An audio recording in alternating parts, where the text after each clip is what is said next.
Okay, what is up? What is up? We're back. We're back. Back-to-back streams. I have time on my hands. Let's do it. We're gonna continue off on JP as always. Keep on the grind there, and then more Ordeal Call 3. Hopefully, we'll get some more sections done there. So let's get down to it. Let's not dilly-dally. What's the big golden treasure about? What's the gold chest? What's in there? I'm assuming this... Is that the welfare? That's gotta be the welfare, right? Alright.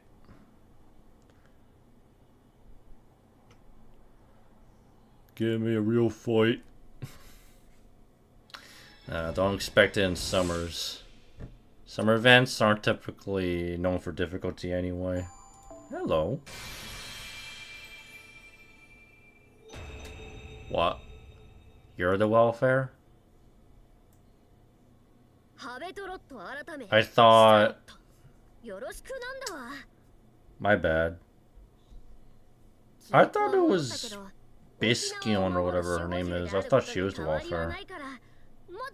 Oh no, I was being stupid. Alright, yeah, I guess that makes sense. Happy Cat would be the welfare. She gotta stay free, you know what I mean? Stay free. That's cool. Alright, cute. I probably won't be using you though. Sorry. Unless you can like set up solos. Like this, I guess. Level 1, huh? Wait a second. Wait a second. A taunt level 1? Hello? Okay, what does this taunt even do? Let me see this. Because I didn't see the welfare yet. She's the fucking welfare. Very interesting. Oh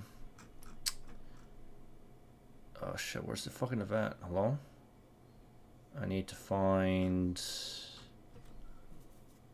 Okay, let me see here. Maybe if I check the event itself, I can find the welfare. There she is. Habitrot. Pretender. Welfare. Okay, she is the welfare. Taunt. Let's see. Are you kidding me? Never mind. I mean, the star bomb would have been nice, but it's she grants herself a guts too, so never mind. Nah, not really the best for solo setups because of the guts. Like if the guts was like targetable, that would be great, you know? Targetable guts, that'd be fucking nice. I mean, her rider self already does that, but unfortunately it's only for females. So I was thinking, can you imagine a targetable guts, but for everybody? I'd fucking love that. I'd be down for that shit. Alright, we're skipping that. Of course, not gonna read the story until whenever this comes out, 2028. Oh my goodness, 2028.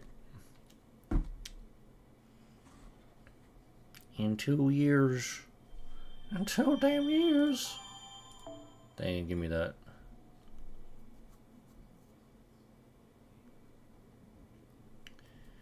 Okay, I'm pretty sure we're gonna hit time gate. It's pretty... no, this is a bonus. That's a bonus. Bonus quest. Sure. Why not? Why not? Give me that. What? I don't get it, man. So, how is it that in some nodes I'm allowed to use Paladin Mash, but then some other ones, nope, you can't, sorry. Make it make sense. Okay, I can... Okay, Nemo, since you're here. I mean, since I see you, rather. Oh, but you don't have to damage CE on your frickin'... on your Azrael. Okay, I mean, it's whatever, really. That's okay. You still Azrael still does a crazy boatload of damage, so it's not a big deal. Pretty damn impressive. Pretty big impressive.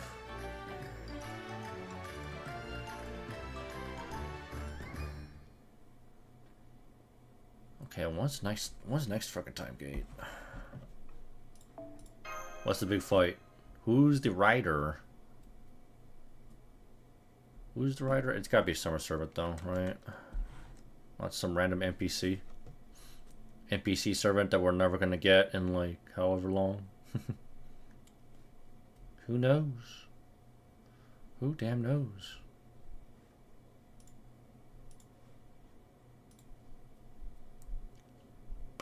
Yo, what's up? Wasted Potential. Good to see you, my man. Yeah, we're back on the grind. Back on that summer grind, of course.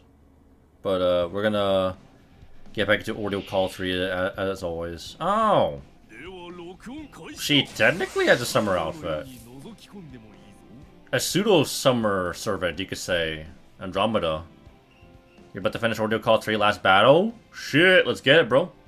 Hell yeah, man. Let me know what you think after you finish. Like, what do you think of the entire story? Like, how's it, like where you would place it amongst the other Ordeal Calls? Lilith is such a fun unit to kill off. Yeah, she's one of the few units that can kill themselves after MP. You know, but unfortunately I think she has to MP. She can't just sit there and not do anything. She has to MP. Right? I think that's how it works. You have to guard that. Let me get that. Let me get that shit. Okay. And before you insta-MP, how about you just stun your ass? Yes, I can do that. Alright, here. Ready for some insane damages? I'll admit the climax is pretty awesome. Alright. I mean, based on, like, again, the fights themselves, it's gotta be even more, like, you know, Ordeal Call 2 is climactic in a more emotional sense. I would say Ordeal Call 3 seems more climactic in a grandiose battle kind of sense, you know what I mean?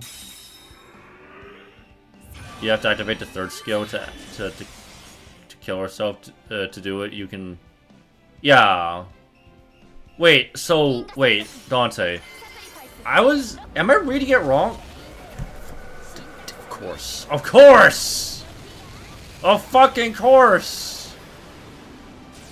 The classic. What do you mean I don't get to kill her ass? What do you mean it's scripted? Oh. Fine, that's another one. So there's two options to kill herself, one not to. Okay, but like, does she have to MP in order to kill herself? Or can she just activate the skill and then kill herself after? Because I read her skill and I thought, or I might be misreading. I was under the impression she would have to MP first. She has to MP in order to kill himself? She has to MP? Okay, I'm right. Okay, so it's not... It's just a worse version. It's a worse version of you know, a suicide skill. Because you have to MP. Like, preferably if she were to be a more, I guess, viable swap in support, it would be better if she just, you know, did it on a skill, not having to MP right away. You know what I mean? It would be a lot more convenient. So I kinda dock points from her for that. Otherwise, if you got no other better options, I mean, yeah, sure, you know. For multi-core, she would be amazing though, right? For fucking multi-core columns, I think she'd be a godlike servant. See, what is this shit? What do you mean I get to use MASH here? and then the last fucking note I couldn't. How is this making sense? Make it make sense, game. Let's sound go, Tucson. I want to use I want to use Paladin Mash. Like, we got some exceptions here. What's up, Poco? No, you the goat. How you doing, man? Yeah, they're in your party. Oh, is that why? What? No, that doesn't make any sense. Oh wait, yeah, I think you're right. Yeah, you can't. I can't double mash. I guess it's. Damn it! It'd be nice to double mash though, huh? From her kid and everything, I get the impression she's a Taigong Wang, but better. I guess, right? Because she's a quick writer. Yeah, I can see that. When will we get MP5 Paladin Mash though? Well, I would assume it would probably be, you know, probably at the end of this arc, maybe, if not the third arc, like officially. That's what I'm thinking. You know? Okay, we're gonna have Edison. I don't know what to fucking put. We'll put the hole in there. Put the hole in there. And then guess I'll put Sanson. We're gonna get Summer Sanson up in here at some point, eh? This bro still has no costume. I guess we can roll with this. Can I? Why is Hot Wheels even here? It's kind of random, but you know, again, story-wise. Except rolling on story banner. Imagine making us roll for more copies of MASH on the story banner, right? Just for MP5, Paladin. You haven't tried Lilith with MASH yet? Is there? I think there is like a multi-core comp between like the two of them, right? Ironically enough, there's like a legit comp between the two of them. Well, that's too bad. Hot Wheels got cock blocked, so oh well. That's alright. I'll just brave train the fuck out of this. Scary thing is that there are rumors that FGO will end in 2 years. Well, it's a rumor, so can't really put too much stock in there, bro. He can't be switched. Yeah, I don't know why he's stunned. That's kind of annoying. That's pretty damn annoying. Oh, hi. Okay. Okay, finally. That's okay. You're taunted. It works out just fine. I'll just do this then, you big boy. You want to die that badly? Hopefully that is not true. Yeah, again, it's a rumor, so can't be proven. You can only speculate. So, Lifetime didn't have a lot of story appearances since his release. From what I know, it's only from Neomus that they started appearing more in events. I mean, I would assume every now and then he does appear. It's just, you know, not a crucial role. I think he's made some cameos here and there.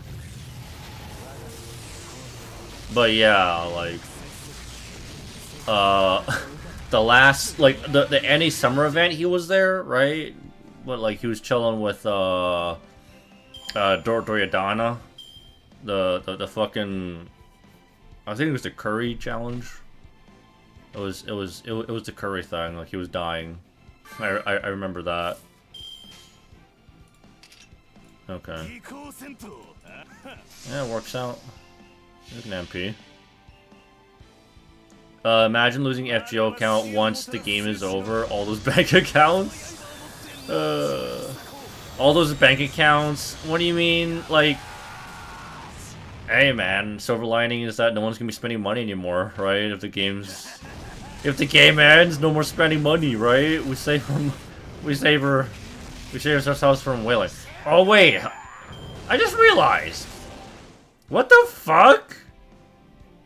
We got some Columbus. Did bro get cursed by Columbus? Why is it every time? Dude, every single summer... maybe it's not every single summer event, but... Dude, Columbus has to be... summer doing some bullshit, huh? What the fuck did he do to Hot Wheels, man? That's not good. Yeah, we got some... What are these, Columbus particles up in here? Dude, he's just there, the ghost of Columbus. I didn't even realize, it took me like 2 seconds to realize. Oh shit, he's like over his shoulder, what's up with that? He's being haunted by Christopher? Yeah, no wonder why he can get... He can't get fucking plug suited out. He's getting fucking violated right now. Bro's getting violated by good old Columbus. Shit, bro. Yo, what's up, Space Cowboy? Good to see you, bro. How you doing? Hope you're doing well. You know what it is. Another day, another grind. How many times has Columbus appeared in, like, a summer event? I swear, it's like been like 3 million times at this point, eh? Columbus has to appear everywhere. Yeah. And they won't have to worry about that due to lack of account binding. True. Surprisingly. Still no account binding.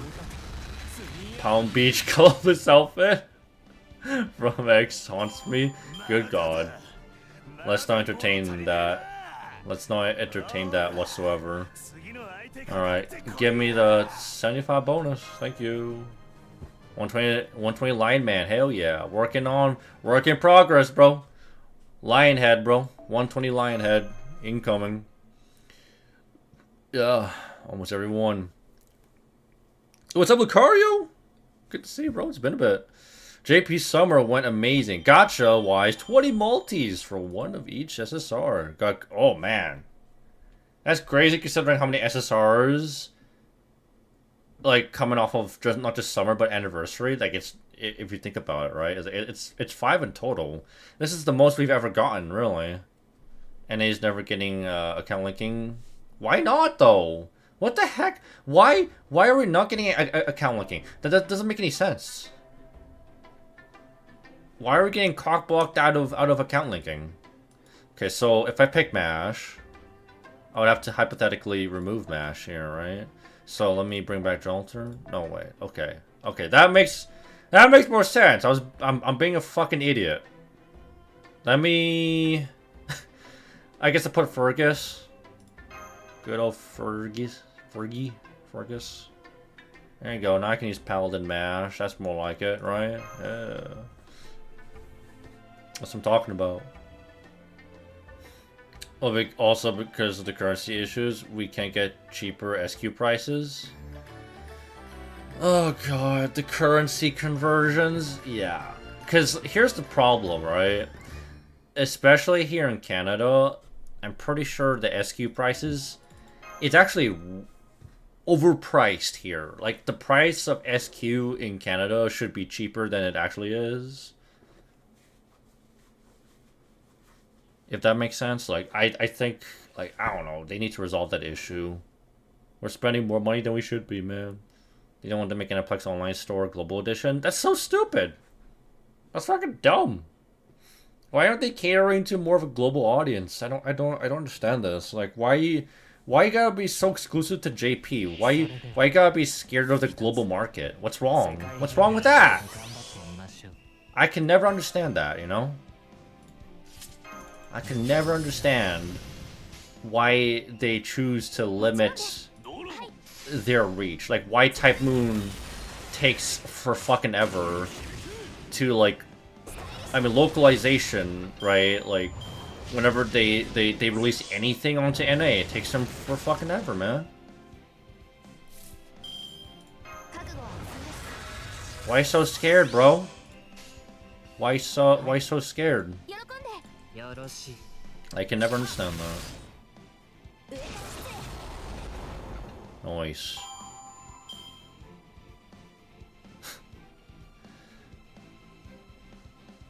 I don't know. I thought, like, wasn't it? There was an idea brought up about putting account linking via Google. Right? Google accounts. Does that not work? Alright, I guess 9-head. 9-head?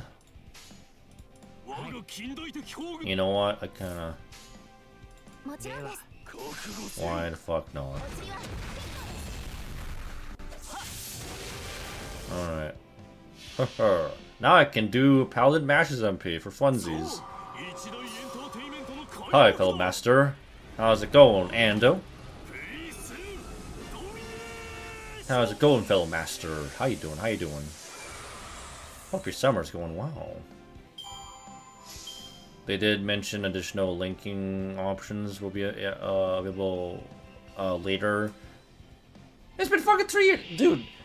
Yeah, no, like, I mean, this is kind of the issue. This is kind of the problem with Lisongo. Even the Lightworks, anyway, because like this extends back to like the Lightworks days, right? That they bring up these ideas that they want to bring to the table, and it takes them for fucking ever to actually get to it, you know? Takes them forever. They say they're gonna do this, they're gonna do that, but no. No, I guess not. Finally cleared Ordeal Call 3 yesterday. Nice, nice. You made it. You made it. You don't have to worry about the you don't have to worry about the FOMO. You know?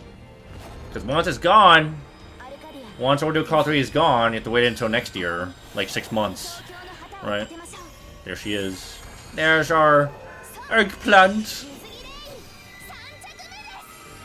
Our upgraded eggplant. Now she's not a little eggplant, she's a big eggplant. Big girl eggplant. Alright, there you go.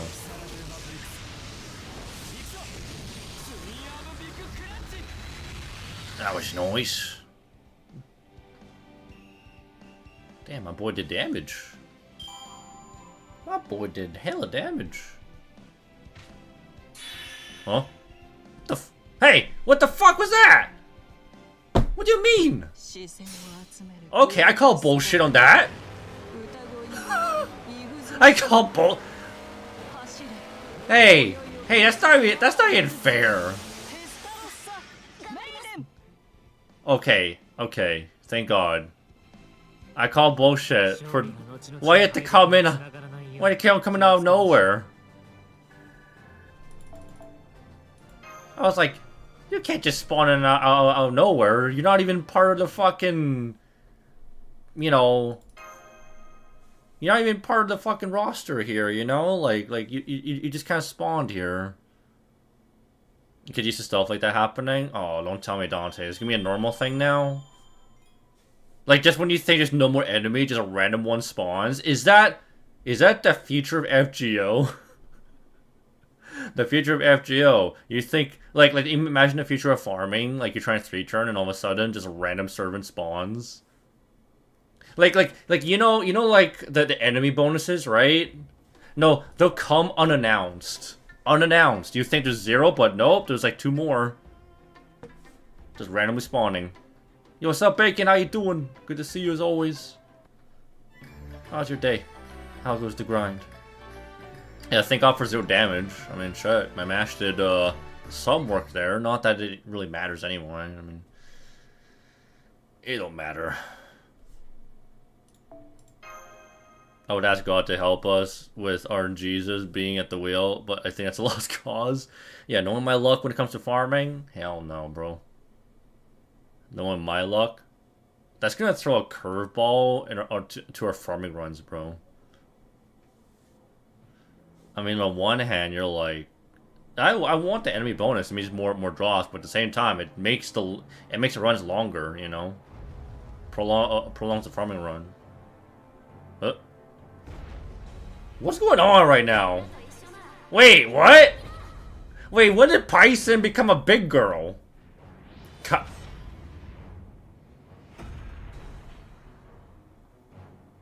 Huh? That's so fucking random. Wait, how many kaijus is everyone? I swear, is everyone just a kaiju now? By the way, this definitely is part of the story. Okay, okay. I have no idea, no context whatsoever. This is literally me going in blind, okay? I'm gonna have to read up on this in 2 years. It's interesting. Kaiju Wars? Hey, I'm down for it. Again, I love Godzilla. I love kaijus. So this tickles my fancy here. Does that mean... Hold up. Hold up. Does that mean we can get... Can we get kaiju anybody? Can everyone be a kaiju? I like this. By the way, I like this. Well, it's not a new concept, but just, you know, the fact that they're doing this a little bit more, like unique skills according to events. Funny how she became that way. I mean, shit. At this point, like, what has Python not gone through? She's been through a lot of bullshit. It's just what. Hey, why you beaming? Yeah, relax! Why you beaming? I like Python, despite being a kaiju, she's still fucking tiny though. She's a short stack in comparison to fucking Habicat though, that's funny. I find that pretty fucking funny, not gonna lie.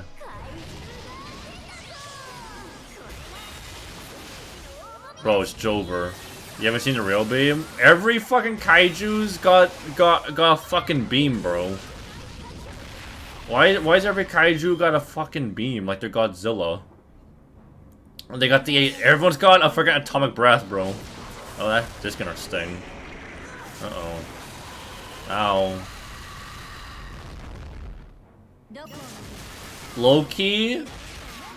Low-key, I mean, once I read this event, it might be my new favorite. Who knows? It might be my new favorite. We'll see. Cause like I'm a fan of kaijus, bro. I'm a fan of kaijus. This might be the goofiest event, goofiest summer yet, bro.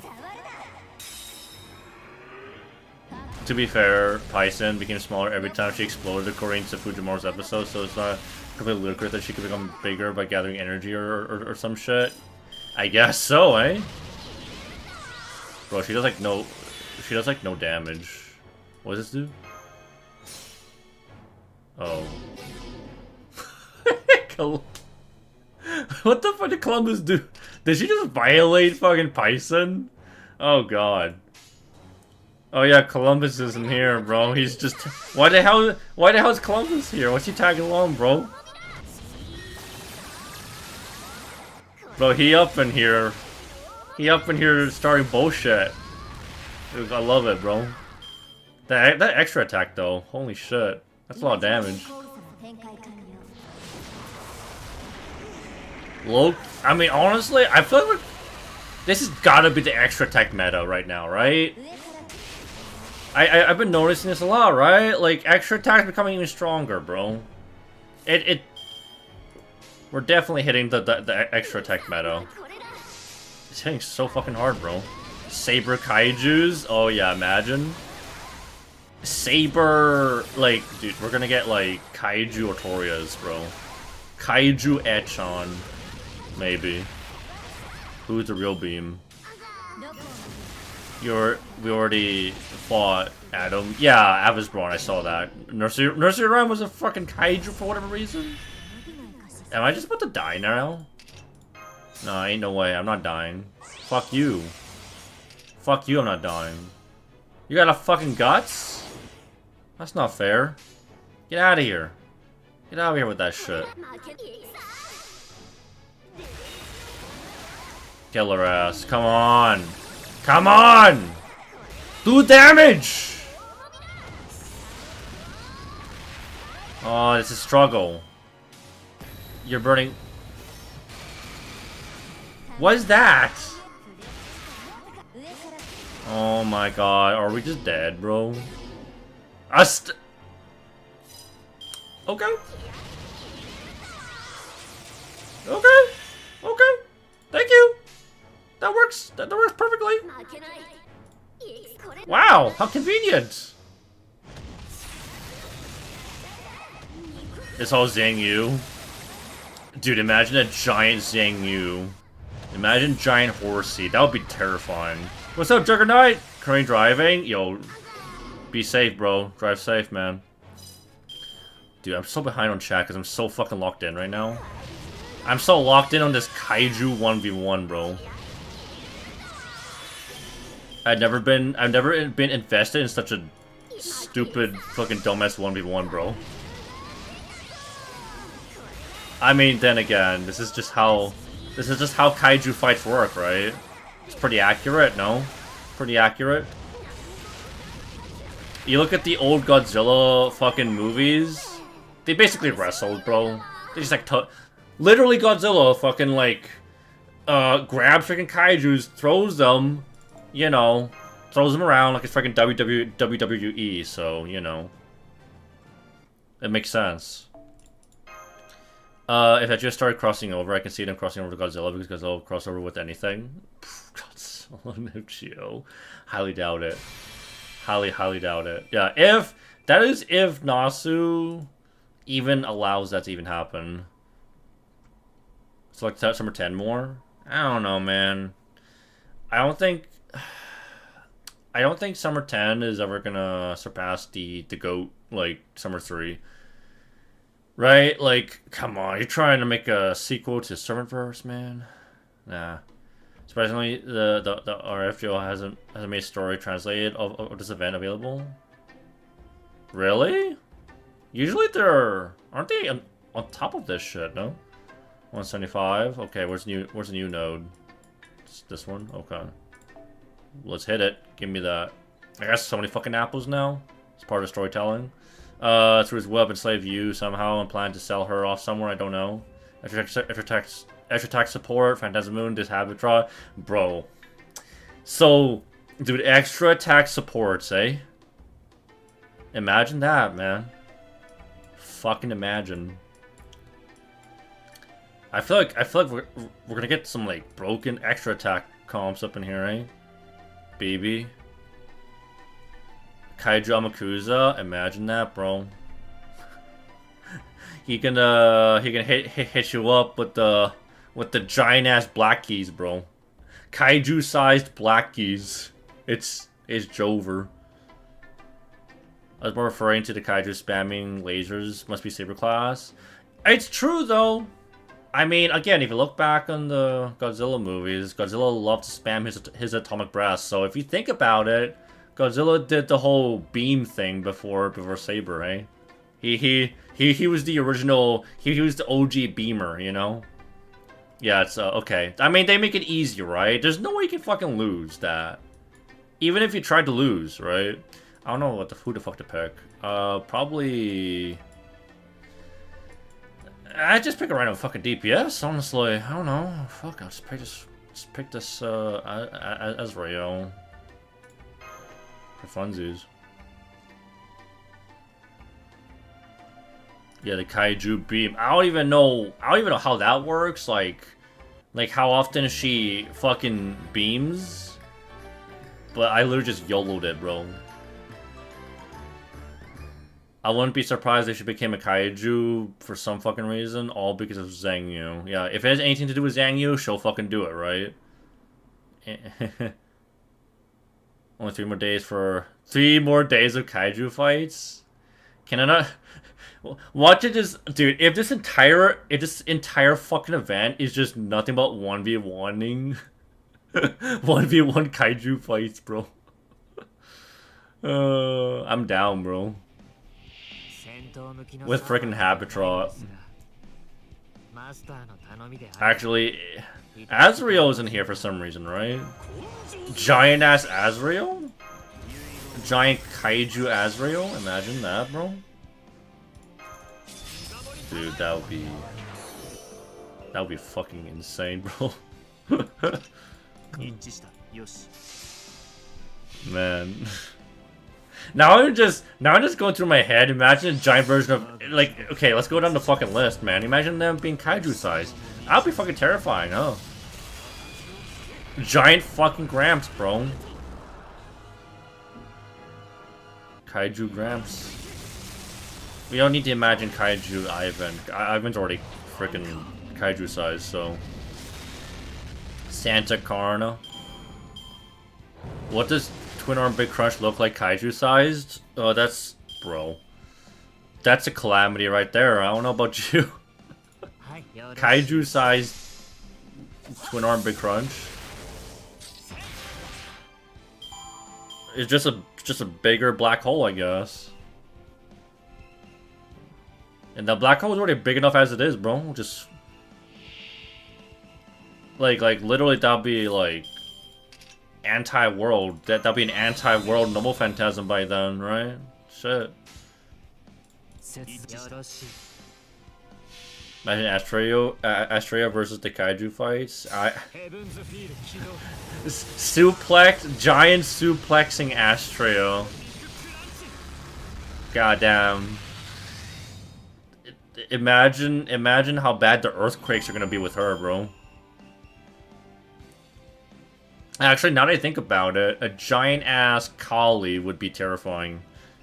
A giant Kali when she fucking doing her little, well, not really little, her fucking earthquake dances, bro. It would be like 10 times worse, no? 10 times fucking worse. Good God. Yeah, Santa Carna, giant size. Let's not even. That sounds. Dude. I mean, remember his MP? He just throws people up there, bro. Wait, I should. You know what? It's for fun. You know what? Who gives a fuck? It's fine. It's fine. It's about sending a message. It's about sending a message. Someone managed to get MP5 Benny Enema in 570 SQ. That's pretty good.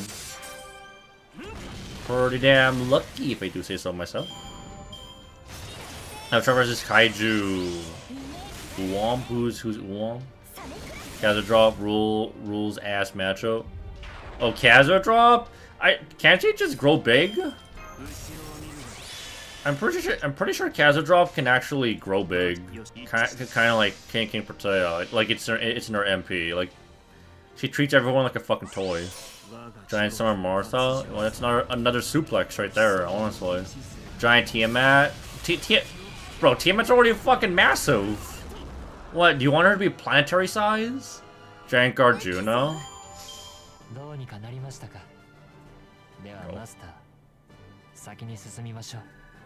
I mean, his freaking Pash Putta attacks are just gonna be nuclear then.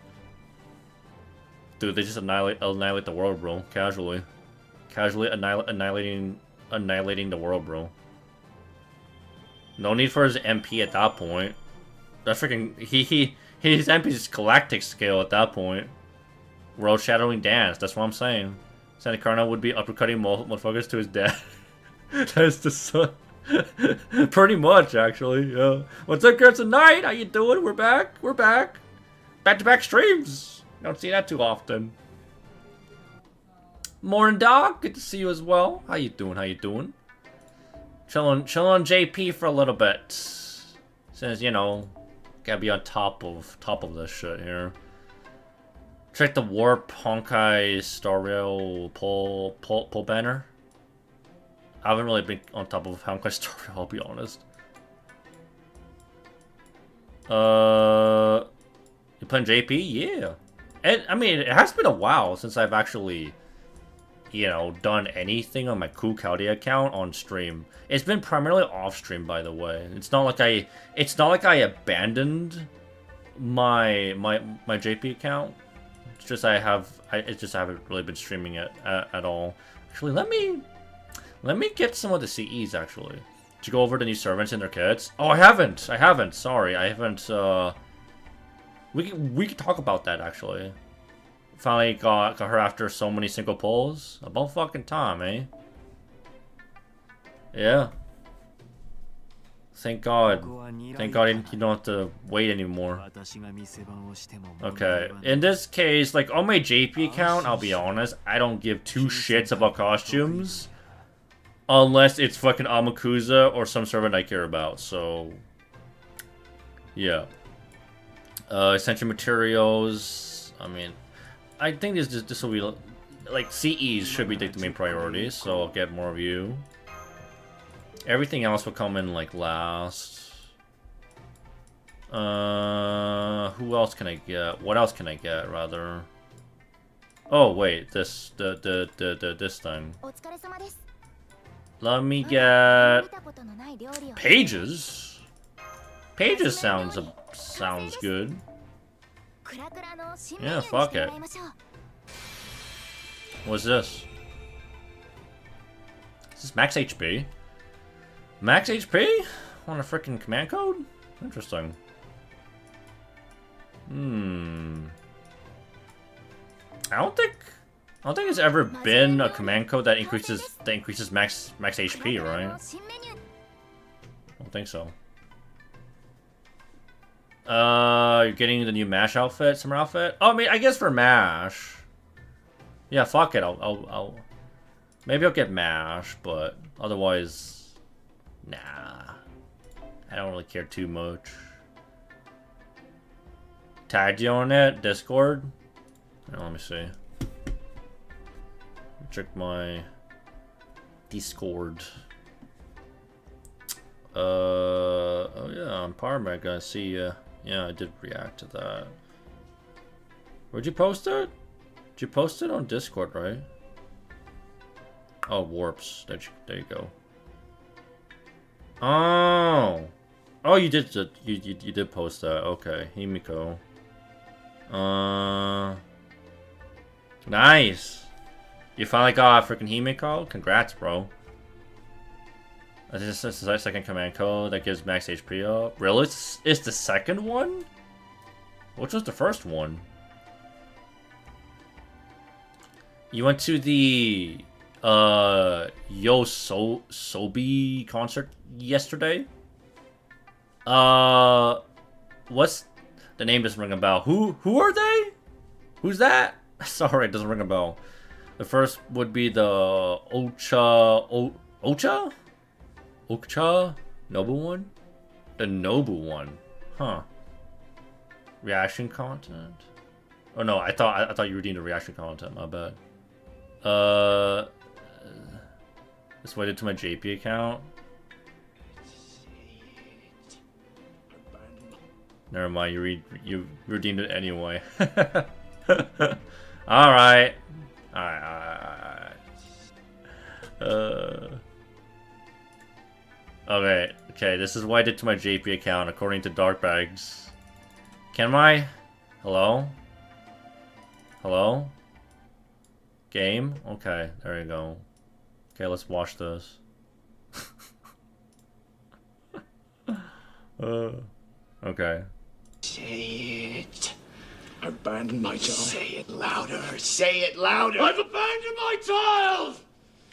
I've abandoned my child! I've abandoned my boy! Beg for the blood! Say it. Okay, I wouldn't put it that way. Let's be honest, my NA account's my child. My NA account's my actual child. Come on, man. What do you mean? My JP account? I don't give a shit. You abandoned your JP! Your JP! No, I didn't. I didn't, okay? I didn't. If I did, I wouldn't be freaking playing right now. You abandoned your boy! Oh, JP it is. I'm gonna try and get her item that pairs with her. The fuck, I forgot what you call it. The CE, I guess. You know, their version of Bond CEs, but it's more important. It's more crucial. It's like the opposite of Bond CEs, where you kind of need it. You know. They do the Oshinoko opening and the Free Reign opening? Okay. It's a big deal then. Damn. Okay. I'll be honest, I have not watched Free Reign yet. So, sorry. I am out of the fucking loop here. I know that show popped off so hard, and I've seen memes from it. You know, like that the one guy that did like a freaking angle drawing of you know, her, the main character, the elf. We too old school? I'm too fucking old for this shit, yeah. I'm too old. I'm literally hitting 3 decades old, bro, and I'm going bald as we speak, right? So that's life, bro. It's life. The Arca Star Wars equivalent to the CEs, except it's even worse. No joke though, There'll Be Blood is one of the best movies ever made. There will be blood. Fucking iconic. Or running damage to E. Edison versus Riders. Yeah, fuck it. I'm getting bond on him anyway. My Edison's more like a support than anything else. I'm still young enough. I know. I'm joking. People, like, I still find it hilarious that, like, people will call you old no matter what age you are. Like, at this point, if every age is old, then no one's old, bro. Like, you're 25, you're old. You're 18, you're old. Like, I've heard people call someone who's 15 fucking you're fucking unk, bro. 15 years old, you're an unk. 30 is an unk? Yeah, but like 15? Are you stupid? Nah, that's a kid saying that. That's gotta be a little kid saying that shit. Doesn't make any sense. I'm feeling like an old man after hitting 30s? Yeah. You start to feel it in your bones, huh? Yeah, I'm not ready, bro. I ain't ready. No, I'm still young. Yeah, let's not think about it. Let's not think about it too much, guys. 30 is an unk? Yeah, but the hey Wolf, by the way, how's it going? The crazy thing is, I'm getting called an unk. I'm already getting called unk, bro. Even before 25, okay? Well, I think this was... When I was 25, unk wasn't really a term yet, right? Wasn't really a popular word yet. But still. You know, like, shit, man. It sucks, bro. My kids call me old all the time, but they just haters. Yeah, haters be hating, right? Actually, Darkbags. Do kids even want to get older now? Like, actually, like, that's a... Because you remember, right? When we were little, you're like, I want to get older. I want to be an adult. Being an adult sounds exciting. Sounds great, right? But then when you become an adult, you fucking hate it, right? Do kids nowadays even think about wanting to be an adult, or do they actually get it too? Do they start already at the age that they are? They're like, nah, fuck that. I ain't gonna. Mine do, because I don't spoil them. Okay. Yeah. Damn, bro. What's up, Iron Valiant? How good to see you as always. How you doing? I don't know. Maybe it's just me. I swear kids nowadays really, really do not want to get old. Older. I mean older. I don't think, like, probably the age that the kids want to get to is like 18, and then they don't want to get older than that, right? Can't deny the unk status myself, though. Yeah. Man. 30 is the actual unk status, right? Apparently the actual age for middle age is like 30 something, right? The actual middle age is not 50. You planning on watching Doomsday, or you have lost interest? I'm tempering my expectations. So far, I'm liking what I see on the trailer. You know? But, again, I'm still tempering my expectations. We'll see when it comes out. What's the new Spider-Man movie before with my brother? Oh, how was it? It was good? Glad to hear that. Yeah, I genuinely enjoy Brand New Day. I wouldn't say... I think it's only slightly better than like the third movie. Slightly better, you know. Like Brand New Day was more personal. It's a more personal Spider-Man movie. I mean, thank God, right? Because Spider-Man movies should be more about Spider-Man and less about him getting caught up in more grandiose MCU shit, you know? That being said, he's still kind of getting caught up in that, but to like a lesser extent. It's a lot more personal to him with that movie. I was an uncle when I was like... when I was born, I was an unk. I was born an uncle ready. Yeah. Since you're a legit unk IRL... I mean, I'm actually a legit unk right now, because, you know... I got fucking, you know, like, little cousins. You know? I'm being called a Filipino Filipino word for uncle is Tito. So I've been called a freaking Tito by freaking Paul's kids. They call me, you know, Tito. So all does not affect me that much. Oh, when you're 10, Chupacabra. Yeah, Chipotle chicken sandwich. Man, Chipotle sounds good right now. Wait, what happened? Middle age is like 40? I thought it was like 30 something. Do you know how many sections there are in Ordeal Call 3? I don't know. 22? Okay. Okay, that's actually isn't that shorter than Ordeal Call 2? I think that's shorter, right? Okay. What was I gonna do? Oh yeah. I was gonna talk about the new servants. Let's talk about the new servants. Let's go over their kits and then, you know, see what I think about them, because we didn't really get to do that on the last stream. Let's just do it right now, shall we? Okay, so I suppose, I mean, can we talk about the welfare? Because like, does she have her MP yet? Because have a draw. Does she have her MP yet? It's like currently kind of locked, right? So we can't really bother. We got Fa. Fa for dinner. I love some Fa. Between Fa and ramen, they're pretty much tied, to be honest. When it comes to Asian soups, Fa and freaking ramen, bro. What do you call 226 if I'm not wrong? Yeah, I'm pretty sure. I'm pretty sure Ordeal Call 2 was a lot more story oriented than Ordeal Call 3 is.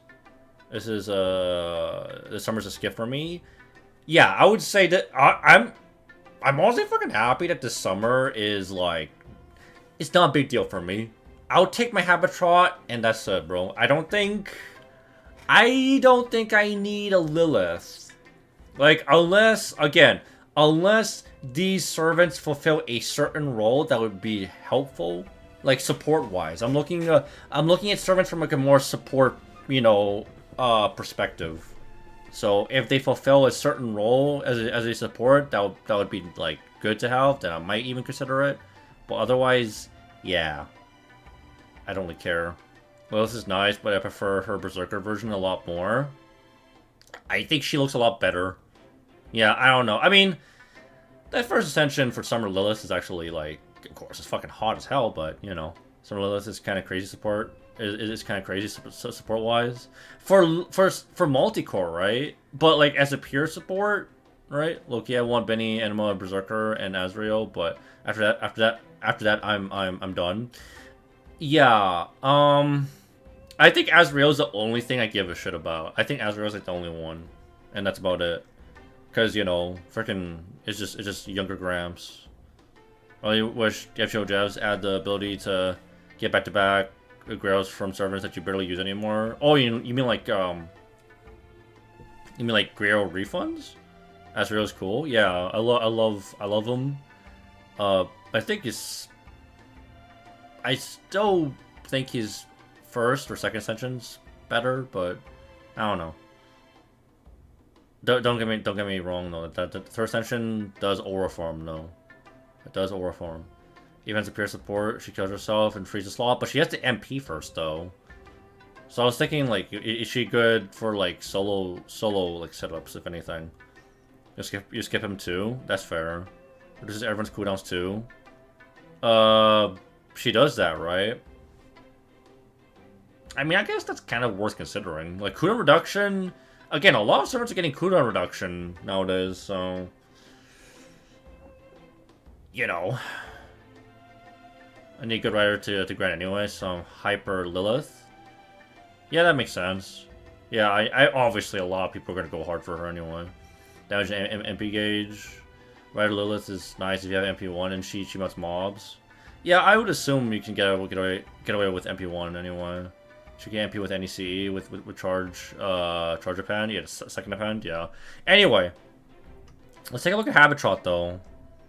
So, the kaiju herself that we've been using all this time, you know. Let's see. She's a pretender. So when was the last pretender we got?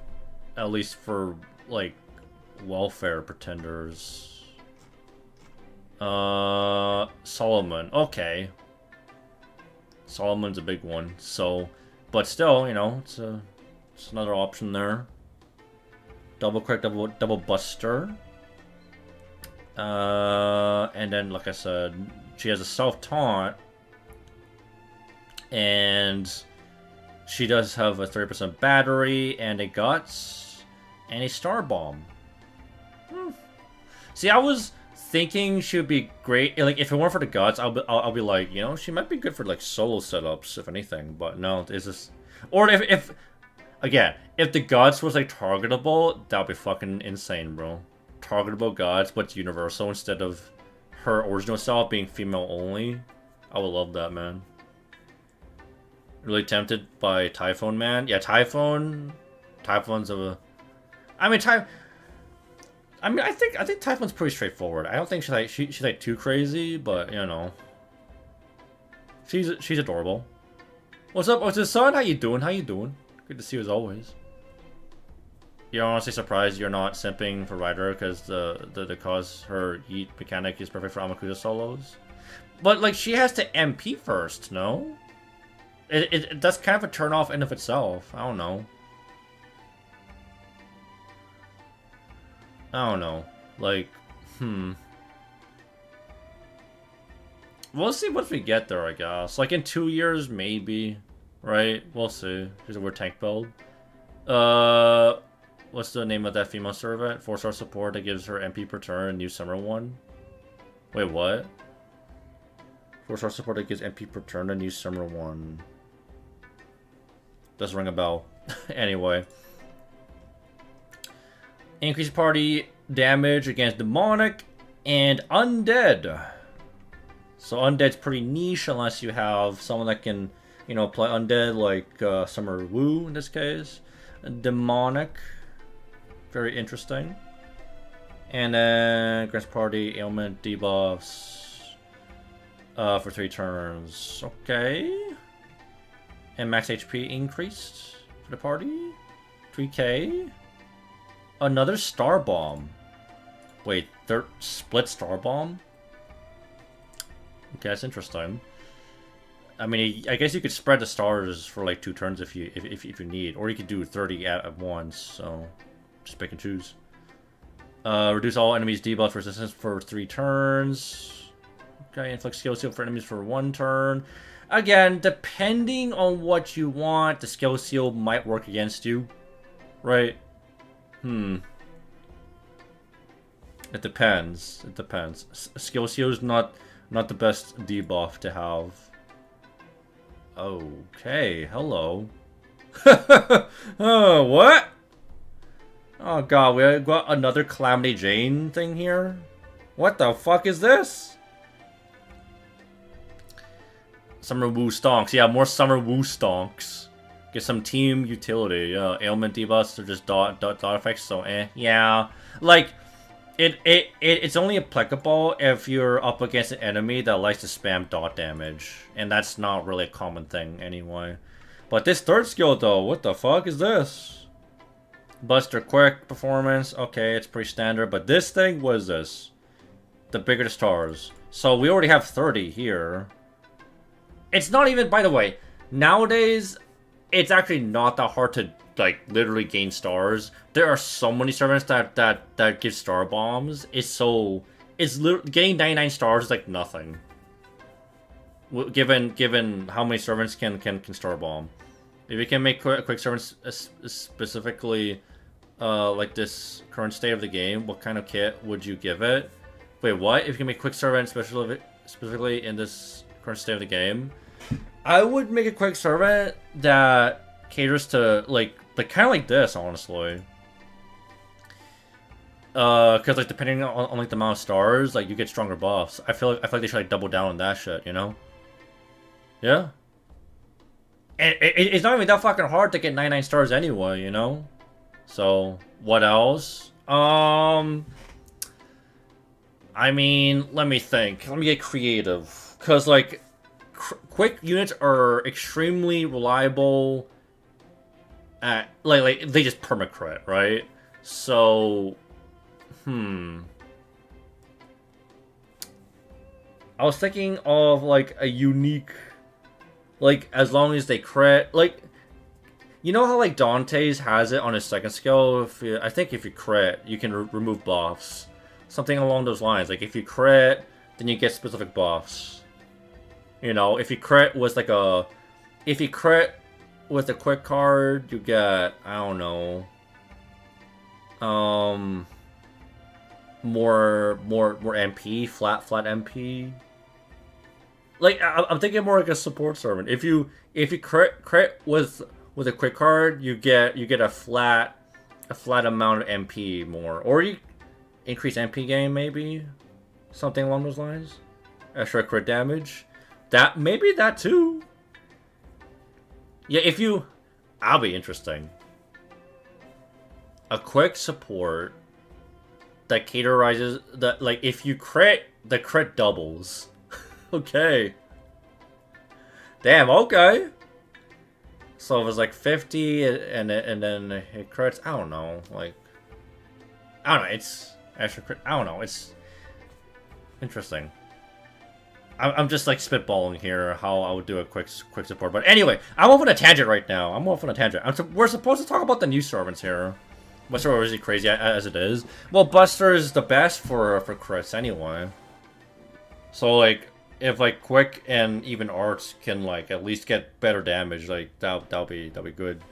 But that'll kind of take away from Buster as it is, though. Buster's supposed to be the hardest hitting card type anyway, for DPS. Anyway, so based on attack or based on the amount of crit stars, you get more attack. So in other words, how many times is this? 1, 2, 3, 4, 5, 6, 7, 8, 9, 10. So 10, you get up to 50%. 50% if you have 99 stars, which is probably not even that hard to come by. You would get 30% from like the first 2 skills, so just cover the other 60 something, you know? Yeah. Other 69 skills or 69 stars, and then you're pretty much golden, you know? And then increase MP damage by 1 turn based on the number. I would assume the stacks here too? Oh, own max HP stacks. What the fuck? So that caters to this then. So the more max HP, so you kind of want... I mean, who the fuck gives max HP? Like Merlin? Lady Avalon? Just anyone, right? Interesting. It's an interesting skill. Like is there... I'm thinking of like the latest servants. Osaka Behime. Osaka Behime is another one, yeah. She's another one. Who else? Does Erd do it? Does Erd increase max HP? I forgot if she does or not.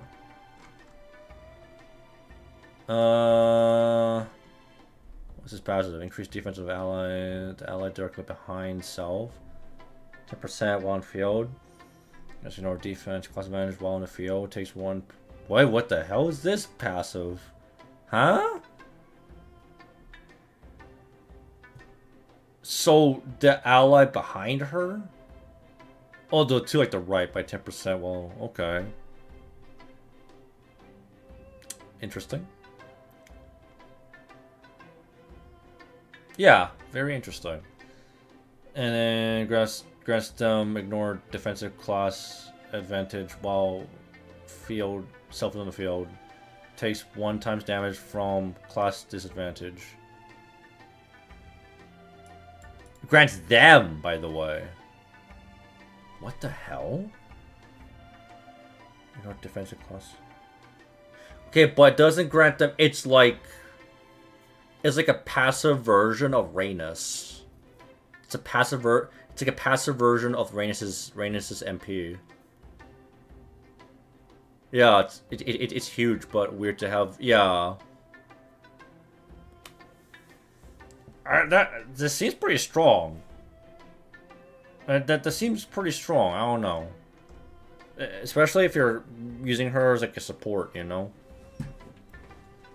So bring her against berserkers then. I think she'd be great against berserkers, right? Huh. And then she's a buster unit. All right, well then Kornskaya it is. Kornskaya can like cover the stars no problem, right? So we're talking about 30 from Habitrot, then another 40 from 2 Kornskayas, and then the star bombs. Like okay. Increase MP damage and for 1 turn. Based on the number of enemies for 1 turn. Okay, so it hits harder if there's more enemies. So if there were 6, then that's 60%. Damn, that's crazy. Deals damage to a single enemy. Oh, but single target though. What the fuck? It is only the day. It's only the ally behind it. I could have sworn Alice had it say the whole team. I think it says. It says on the wiki here only for the one on the right. Like Changong, like Miss Crane, the way Miss Crane works, you know, it's like the on the right.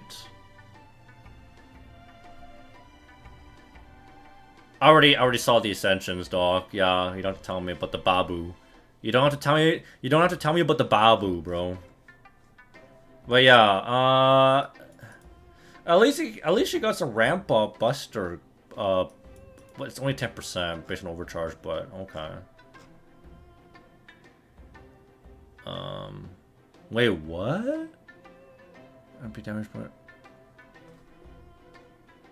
Her Bond CE is a star bomb. Wait, what? Wait, you just get. It's just a cheaper. It's like a cheaper star bomb CE, but it is a Bond CE, so it's restricted to her though. Interesting. Very, very interesting. Again, it works to her benefit here, but yeah, she's like an amalgamation of like a. But like she's more. I see, like based on what I'm seeing here, she's more catered to actually being a DPS than a support, though. Yeah, I mean, what is her? Does she have a battery? She has a battery. Okay, yeah. I mean, I guess she's not bad. The star, the star thing, like yeah, the star gimmick's interesting. I think she's not a bad welfare. You know, provided you can chalk up the stars and everything. I still think there's actually better pretenders out there, but I don't think she's actually a bad one. Not bad. Let's move down the list here. Ono no Komachi. Again, it's always it's just the brand new servants, bro. Servants haven't even been out for that long. I kind of like her design. That's her papa, right? Is that her dad? Damn, bro. Dude, he's... Why you gonna make him a fucking Giga Chad, though? Damn, bro. Double quick, double arts. Party charge, 20%. That's pretty standard. Dude, her dad? Dude, damn. He's one up with dad, I'll tell you that. And then party-wide quick and arts. Okay. MP damage. MP per turn. Okay, 10% and an overcharge. Okay, full on support from what I'm seeing here. He is like, you have to beat me to get to my daughter. Is that the entire... I'll be honest, I haven't seen her animations though. Self-invuln, 3 attacks for 3 turns. Okay. 50% crit for 3 turns, and starts per turn. 15 starts per turn, and increase on MP. So she basically has a split MP of 50%. 20 and 30. Okay. Again, you know what that sounds like? Catering to multi-core once again. This is the whole multi-core meta. She's more multi-core potential than a full support. Yeah, that's what I'm getting at. I mean, this is basically indicative of servants that have split batteries nowadays. Yeah, and then 10 per turn. So I'm assuming her MP is like arts, right? Passives or whatever. Oh, never mind. It's quick. So, anti-evil damage 50%, activate first, AoE damage, and then 150% damage against man attribute enemies, which is pretty applicable, given she's an archer, so... I think there's some man sabers, man attribute sabers. I think there's actually kind of... Right? Evil Man gets wrecked by her. Yeah. She has a ramp up, at the very least, on overcharge. Yeah, I mean, there's actually a considerable amount of sabers. Okay. And then burn. Because burn memes. Okay, that's whatever. MP damage ramp up. Yeah. Evil Saber's rare. Very rare. Yeah, it's just a man attribute, but like, yeah, I wouldn't really look at evil more like the man attribute than like evil, but still. If you get both combos anyway, I think she'll hit pretty hard though. Yeah. I think she's a solid multi-core servant, yeah. She's go with Summer Tiamat? Yeah, I bet. I mean, considering the, you know, quick oriented here. She'll ramp up MP damage better. Yeah. Nice. I think she's pretty good. I mean, for a 4-star, it's pretty impressive. Oh god, you guys ready? Do we want to look at King Protea Altar, or do you want to look at Moon Cancer? Do you guys want to see Moon Cancer or like Avenger? I think we can start with the vanilla version first. Both are Babu. Yeah, we got Babus up in here. I can't believe, like, my impression was that King Protea Altar would be like a costume, but no, they had to make them both as servants. God damn, bro. That's a lot. I mean, Summer Bisquion's MP animation yet? I don't think I have. No, I have not. But yeah, she's a big girl, of course. Oonga Boonga! Oonga Boonga! Which caters to me. I like that. I like that. I don't think Moon Cancer... Is there a Moon Cancer that has a triple buster? I swear. I don't think there's a Moon Cancer server that has a triple buster deck. That's kind of insane. I think she might be the first one to have the Unga Bunga Gorilla deck. Yeah, I think she might be the first one. It's kind of bonkers, not gonna lie. Doesn't really help her case, by the way, because Moon Cancers kind of suck when it comes to DPSing, so kind of hinders her back, but that's interesting, though. Let's see her first skill. Max HP, 5k, massive 50% battery, pretty standard. What's up, Hentai Man Messiah? How you doing? Dead by Snoo Snoo. 3% attack, anti-evil and anti-good. Anti both sides, okay. So, hypothetically, if she's up against someone like Arjuna, though, ooh, she got hurt. That's gonna sting, bro. But alright.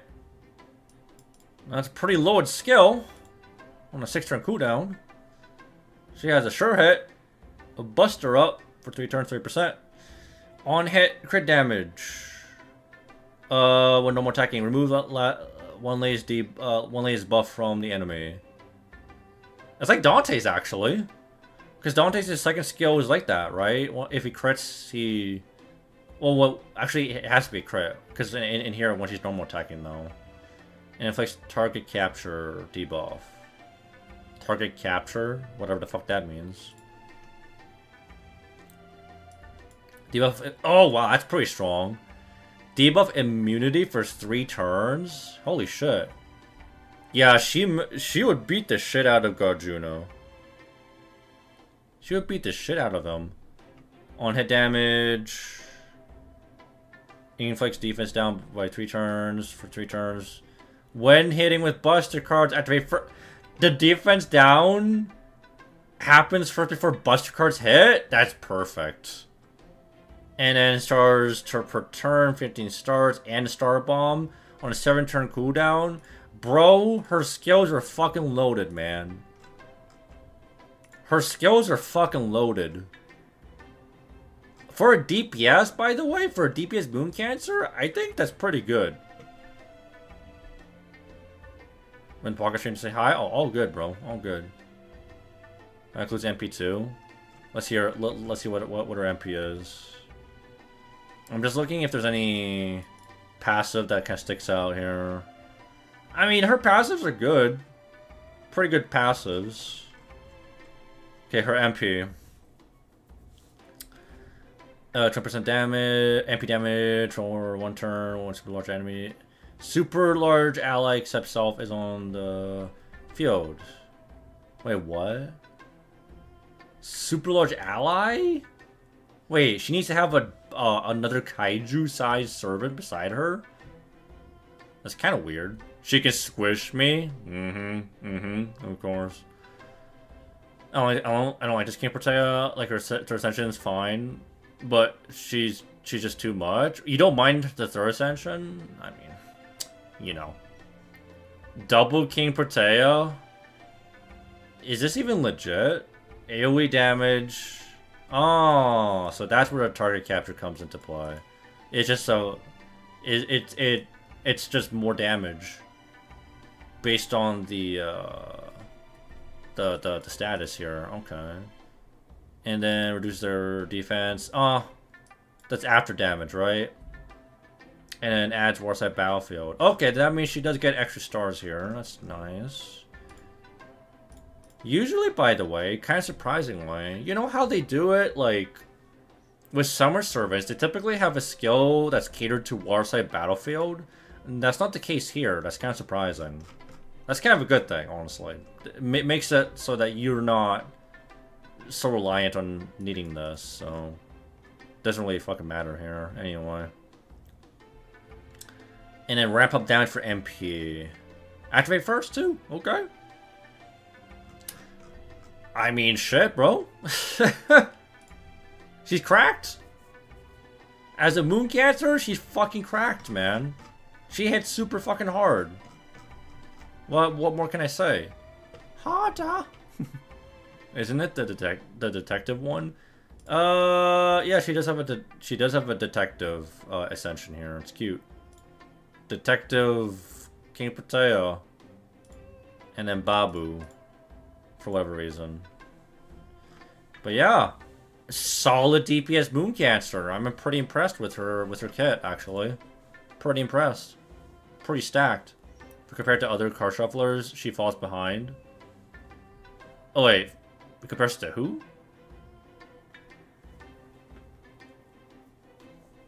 Card shufflers? Game percent alter. Oh, alter. Well, we're taking a look at her now. Avenger. Avenger. She's basically, you know, the complete opposites of her original self, so kind of funny enough. But she essentially gets countered by her OG self, so. You see my arc on NA, now on NA? I did not see it on NA. MP5 level 100? Let's fucking go, man. Congrats, dude. Step on me! Man, I never thought... I didn't even expect her altar version to just be a separate servant. All rolls were awful, sadly. Oh, shit. I was gonna ask how bad the damage is, but maybe it's fine. You know what? It's all good. It's all good. Chaotic Evil, by the way. So Dolmen memes with her.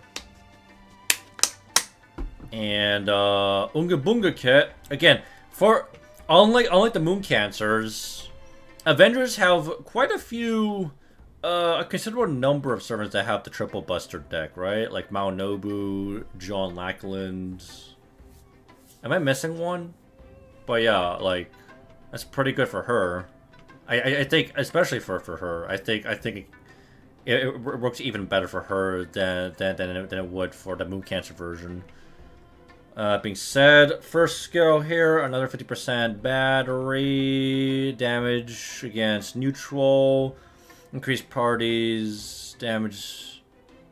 Okay, so it's just party-wide, except for herself, it's 30%. Okay, it's interesting. And then charisma, 20%. Not as, I don't think it's as crazy as the Moon Cancer version, not gonna lie, but, you know, neutral damage is less applicable, I feel like. First copy was legit on pity. Yeah. Yikes, bro. She gets 50%? No, it says except self. It says right there. Increase party's damage against neutral alignment except self for three turns. So she only gets 30, party gets 20. It would be nice. It would be nice if it was 50, but no. Yeah, I don't know. It's fucking weird, but I kind of prefer the Moon Cancer version. I prefer her skill over this one. Oh man, there's some like there's some confusion between Atlas and Wiki, huh? Squish, squish, squish, squash. Second skill, 20% Buster. 20% Buster only? What? Why is it only 20%? That's fucking weak. That's damn weak, bro. It should be 30% for 3 turns. Like, this would make sense. This would be fine if it was party wide, 20% Buster up. That would make sense. That's typically the scaling there, but that's pretty damn annoying. Not gonna lie. Giant protection status, 3 times for 3 turns, which means grants party special invuln. Guardian parry that activates when other allies are attacked. Wait, so basically she has a party-wide invuln. That's it. Yeah. Foreigner for me is already decided in the future after I get the last copy, which is Alco, Ruler's Karen. Hey, let's go, base. Backfoot stop! She can tank 3 attacks for 4 for the party. Yeah, that's... Damn, bro. That's a pretty strong defensive skill. Not gonna lie. Gain star 15 star bomb and it's overall enemies MP gauge by 1. So she got a drain A drain that charges herself. Amount of MP charges multiplied by the number of enemies. So hypothetically, you could get a shit ton of MP if there was 6. Interesting. The problem here is the fact that the offensive buffs are tied to defensive buffs. It's kind of awkward there. That's my main issue with this. And yeah, this should be 30%. That sucks. What's up, Tefachi? How you doing? How you doing? Hope you're doing well. I'm doing pretty well myself.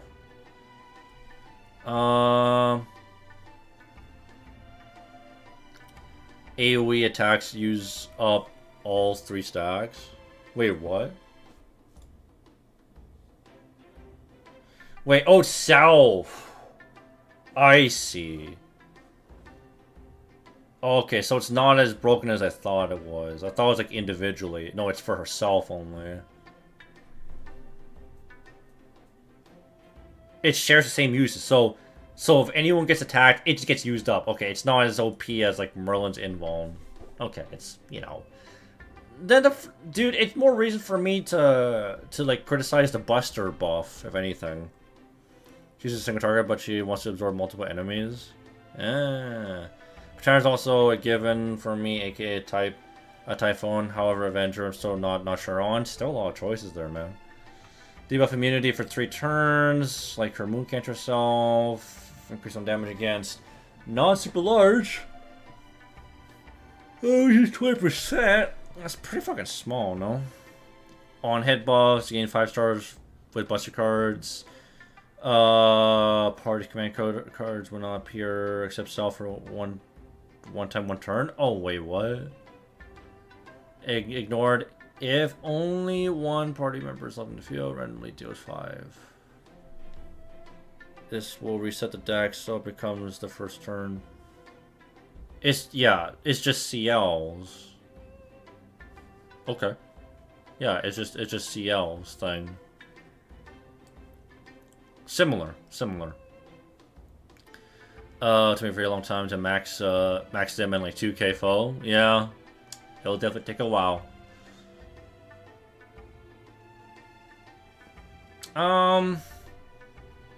Well, when it comes to DPS thing, this is actually a really good skill though.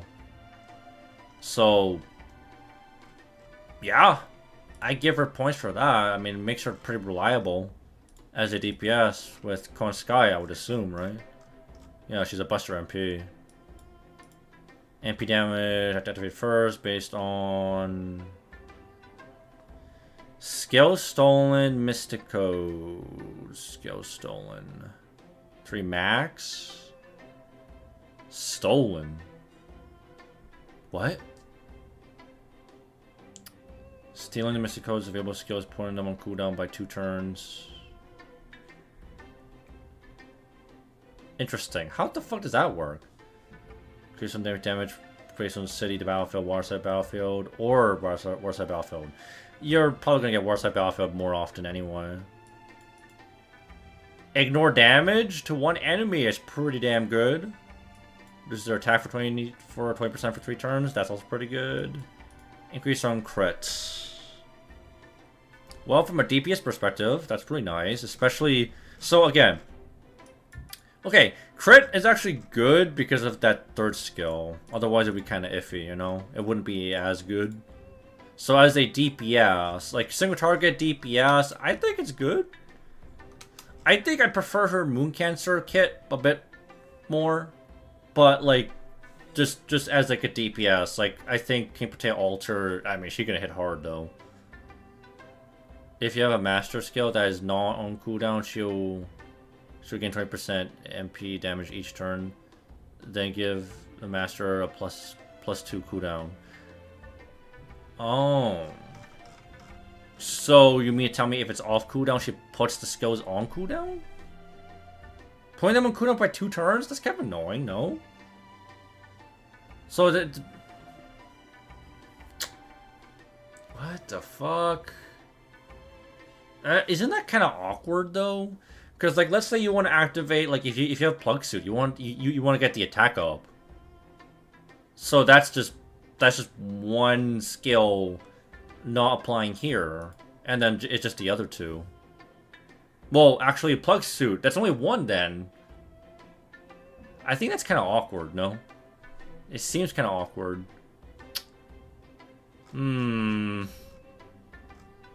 Yeah, can't protect alter. I mean, huh. I can see her potential, but there's some awkward things about her, I think. There are some pretty awkward things about her. Like, again, I don't really like her second skill as much as it could be, and then it's not applicable with the neutral damage as much. Like, I like her Moon Cancer kit a lot better. PKs per turn, okay. What are the Avenger passives? Like, she's gonna be able to probably get her MP more often, because Avengers. She gets a good charge per turn. It is 5 turns, or 5% per turn if you do Waterside Battlefields. That's a pretty good passive. And then 10% Buster. Okay, even more Buster crits. She does not bring Waterside Battlefield on her own, though. She needs her... She can't do it herself. Yeah, true. So it's really 8%. Okay, that's a pretty good passive. Those passive stack. It definitely helps, given her Gorilla deck. So, yeah. There's a lot of positives to her, but then there's a lot of, like...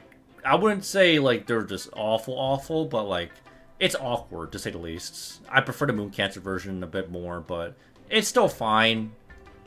She definitely has some strong potential there as a DPS. So I'll leave Lilith for last, right? Like, we'll save the best for last, shall we? Right?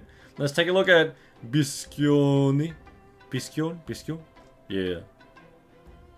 I did see her animations. She's kind of cute, though. Not gonna lie. She's kind of cute. I'm getting free run vibes right there. Triple arts. She got the caster deck. I mean, she's a caster. Makes sense. Okay, let's see her kit here. 30% battery. Good old buff removal resistance. The classic.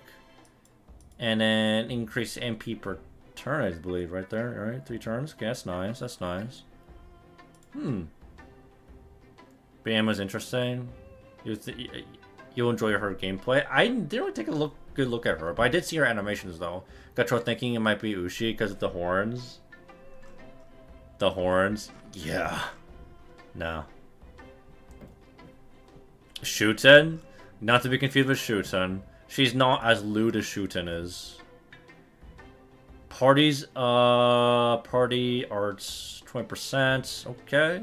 See, that makes more sense here. Increase their crit by 30%. Increase their damage against enemies with poison status 30%. And further increase the arts for the party if it's Warside Battlefield. So you could theoretically get 40% for the entire party. And starts per turn. Notice a lot of these modern servants are just getting stars for free, bro. Stars for fucking free. Which makes Quick even less relevant, basically. Because you guys remember how Quick used to be. Benny, Enma, and King Pattaya are both already 120 targets. Shuten will be your 4th.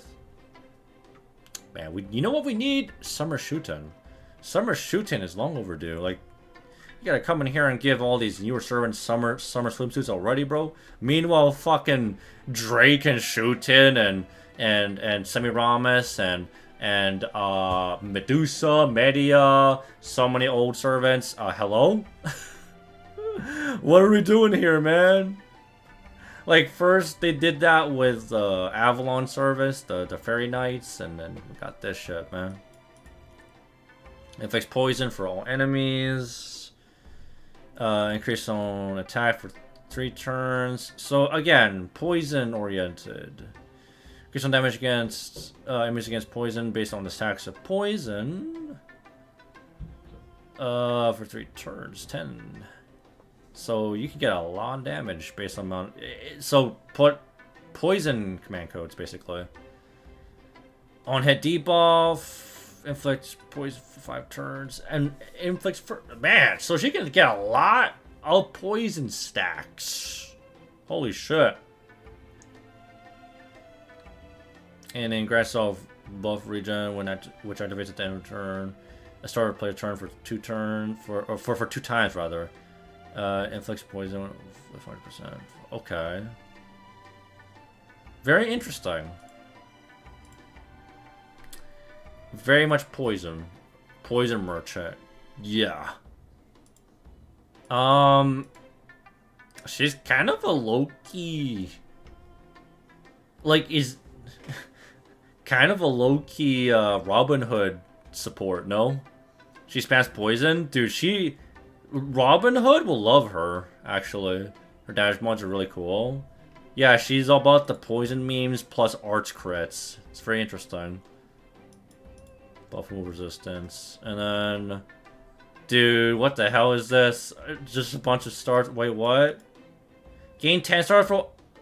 What the heck is this passive, bro? Just a passive star bomb immediately? That's a pretty good passive, bro. That's a pretty damn strong passive. On an... I assume she's an art servant, right? On an art servant. Huh? Excuse me? MP generate... Dude, on an art servant, by the way. Star generation. Crit... Nah, everything about her passives are perfect. What the hell, bro? This is everything you could ever ask for and want on a caster. Dude, what the hell? And then the MP... MP extraction? What does that mean? Increase the MP gauge per enemy hit, but based on poison? Activate first, of course. So she gets refund based on the amount of poison? Dude. What the fuck, man?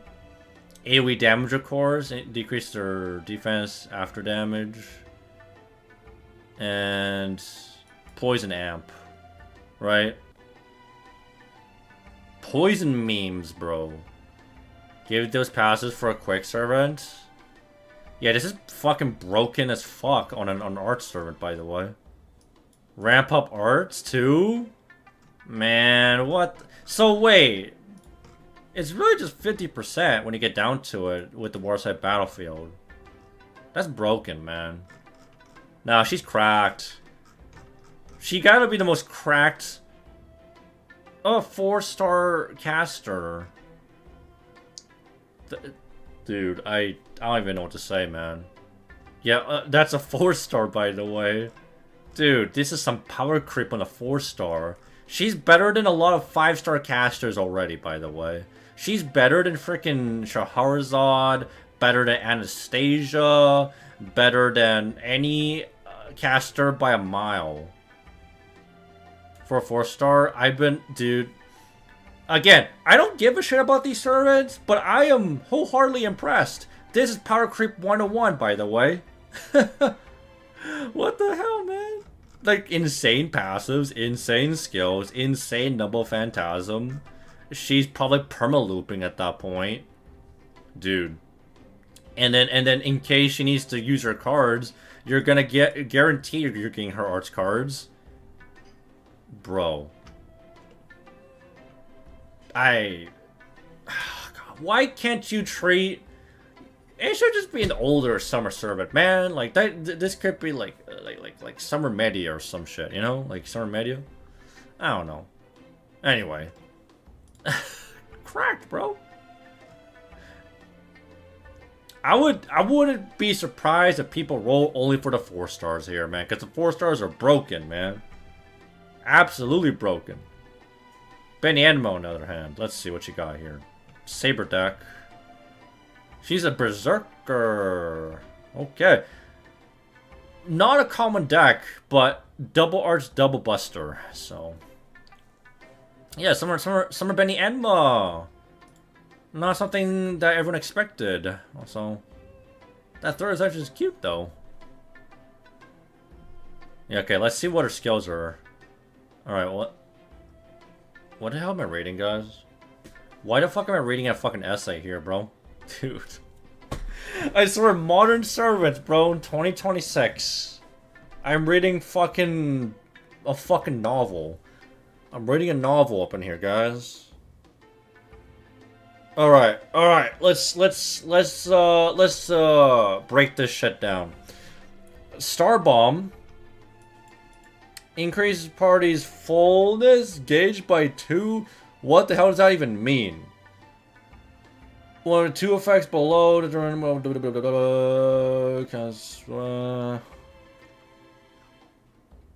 I'm so confused right now. I'm reading this, I'm already confused. You gonna give the saber version from the outfit? Oh, yeah. Adult Benny Animal Alter. This could have been Benny Animal Alter. Like, honestly, I'm kind of surprised they haven't done Benny Animal. What they could have done, just like, you know, Tonelico, just like Morgan, or Summer Morgan, Lady Avalon, and fucking Ogamari. They could have done Benny Animal Alter Summer. They actually could have done that. They did not do that. I'm kind of happy about that. So they kind of leave the door open to bring her to bring Benny Animal Alter, like, herself, really. I'm not a fan of combining 2 things in one as a debut, you know? Or like CL, you know? Or not lewd Benny anyway. Well, I think...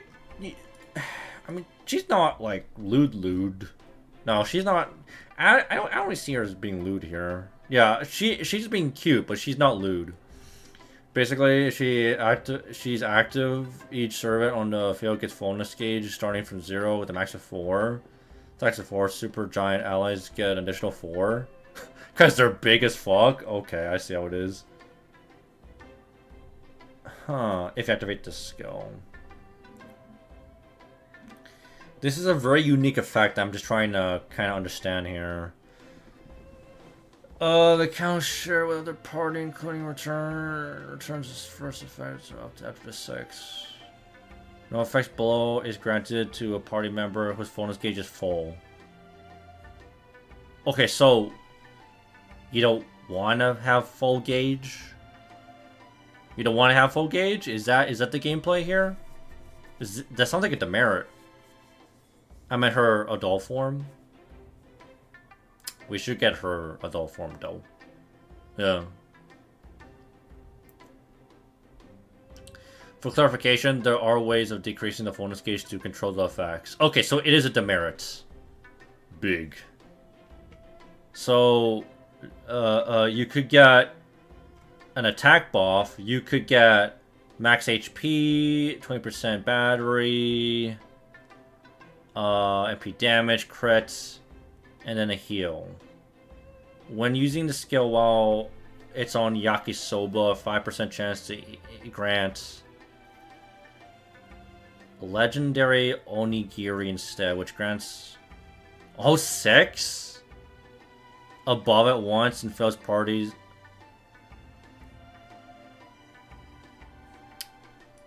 That's the 1 turn cooldown. What the fuck is this, bro? Wait, every turn you just spam this shit? Wait, let me get this straight. Is this a Gamba skill? Is this a party-wide Gamba skill? This looks like a straight up Gamba skill, bro. You're playing gacha with this skill every turn. No, it goes from 1 to 6. It's not Gamba. 1 by 1. Oh, so it's a ramp up. You can control the effects. Okay. First, second, third, fourth, 5, 6. It's scale. Okay. I misunderstood. It scales. It's a scaling effect that you spam every single turn, which means that you're doing this every single turn. Okay, I see. What the fuck?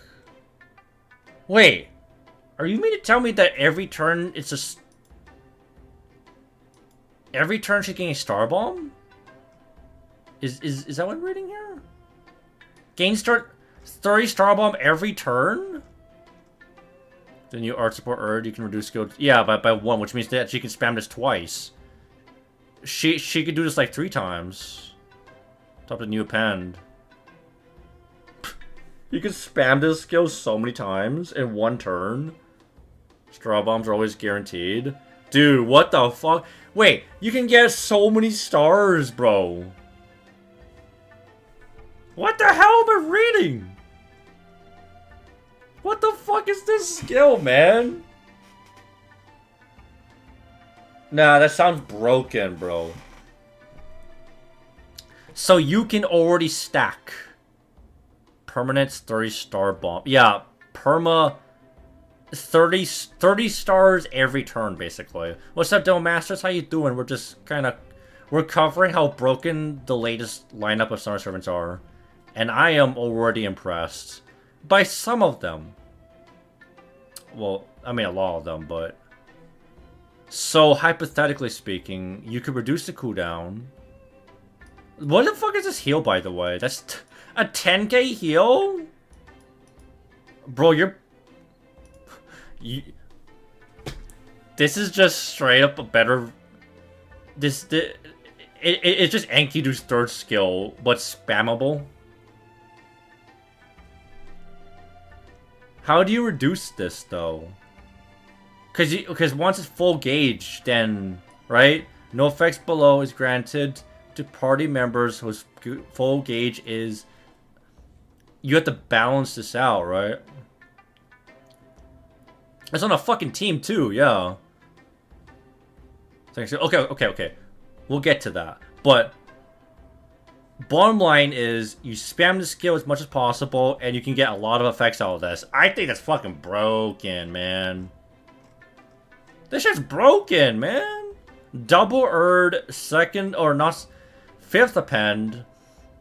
Cooldown reduction. Crazy multi-core support. Hot damn, bro.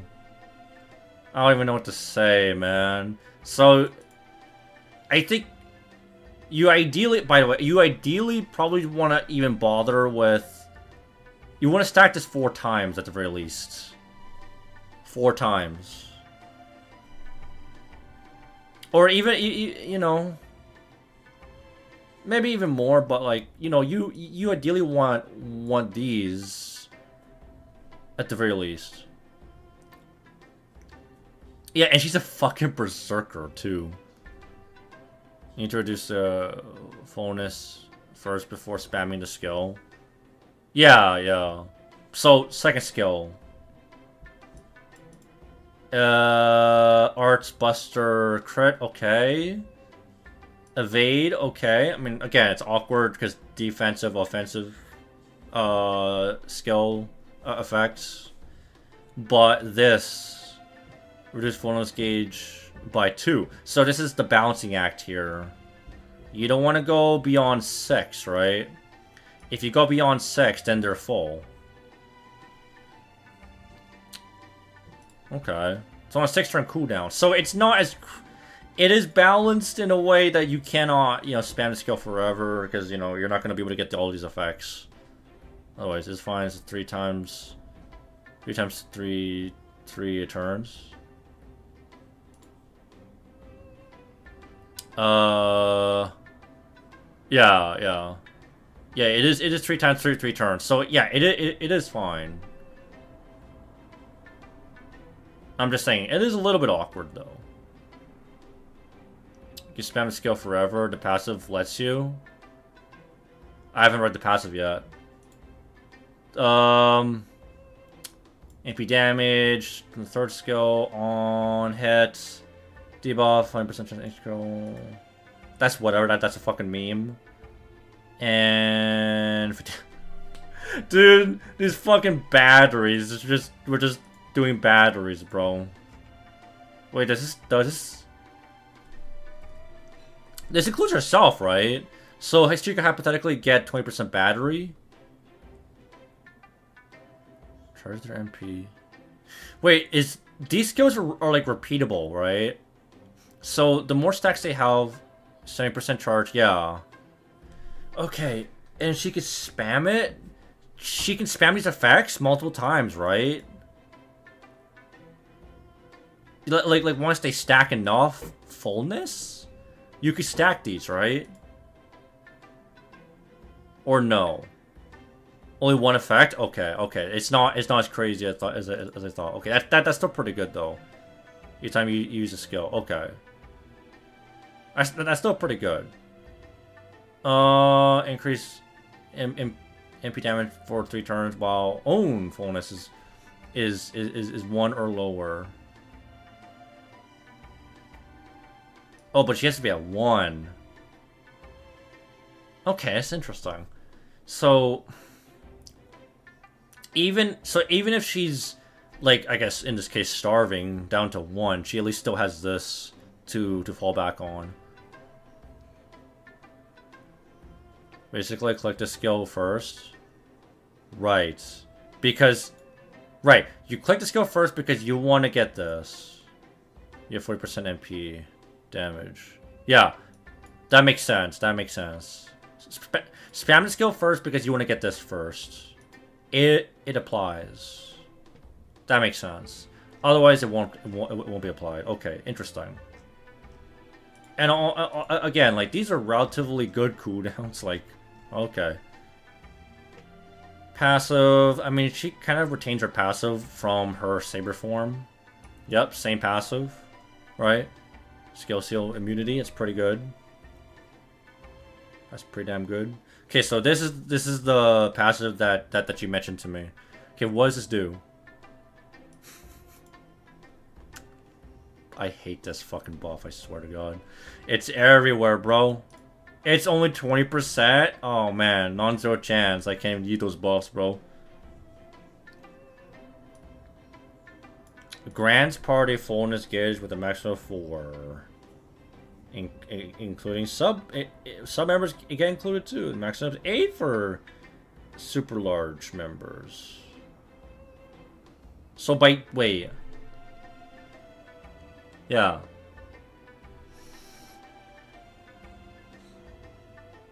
They get a stack immediately, right? Or on-hit attack buff, including some members, reduce their... Because they're bigger. Okay, super large allies are harder because they're bigger. That makes sense. It takes a lot longer for them to actually get the...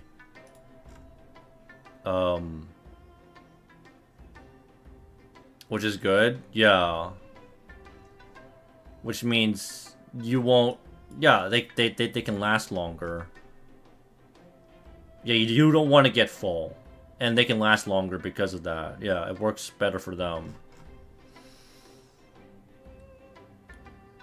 On-hit buff, reduce their when crits, and... Oh man, this is a very interesting... This is a very interesting skill set, not gonna lie. Super large support incoming. She's basically a King Proteo support. Yeah, but I don't know. Okay, what's her MP though? Undead damage. Okay, you need to kind of woo. AoE damage. Anti-evil. Damn. Kind of sucks she doesn't retain the anti, chaotic evil. Because anti-chaotic evil is a lot more applicable. You know? If you crit attack, you can reduce by 2. Okay. By 2. Instead of 1.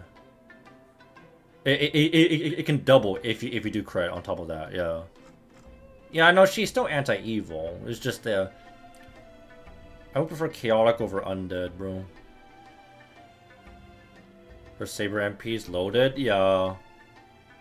And then increase parties fullness gauge by a maximum of 4 by 5 turns. Again, increase giving a stack again. Moving their ailments, dot damage, removing defensive debuffs. That's pretty good. Support aspect there. Increase max HP. Increase their gauge. Berserker, by the way. Berserker, by the way. I think she's a pretty broken berserker, not gonna lie. She might... she definitely gives Ibuki a run for her money here. And I guess especially Musashi. That's pretty damn nuts what she offers to the table here. Undead and evil, you can grant enemy buff, by the way. Yeah, I guess. And she 7-hitter. Yeah, she can refund easily. And default refund too, yeah. The max HP does help her because she's being a berserker, she's gonna be squishy, so max HP is gonna help her.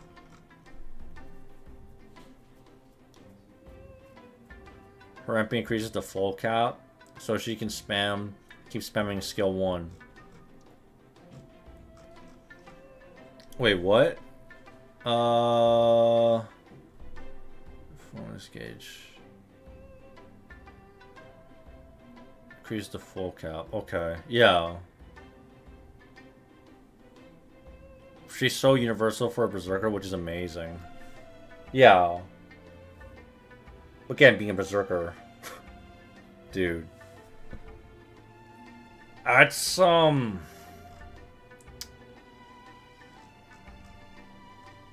she increase the cap? But if you use her MP, the cap becomes 8? Does it say here? Increase maximum by 4. Oh, by maximum by 4. Increase the party's fullness maximum max by 4? Maximum by 4.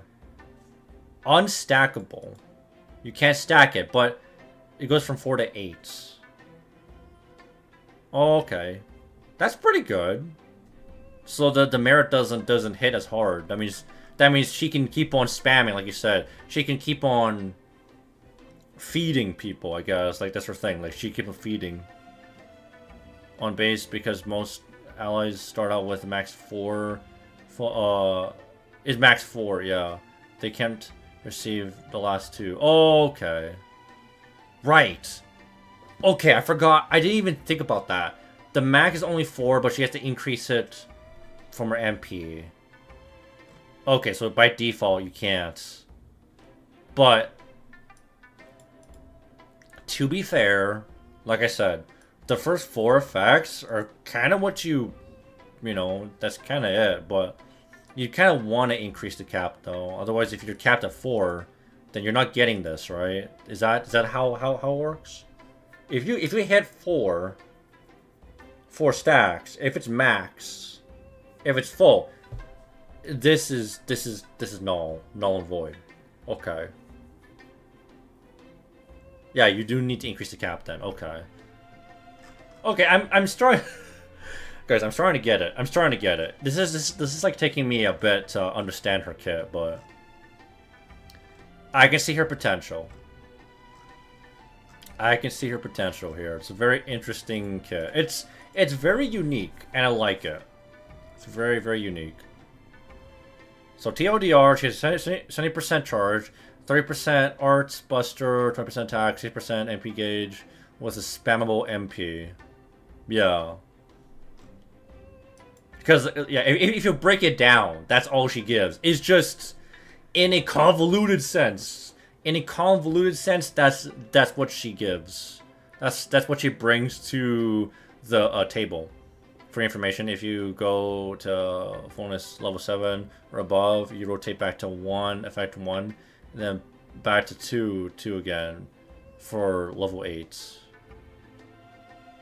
Above you rotate back to 1. Yeah, because she you reduce the fullness by 2, and then you keep on going again. Okay, it's a balancing act, basically. If you're lucky enough, you get the effects turn 1 with the legendary Onigiri.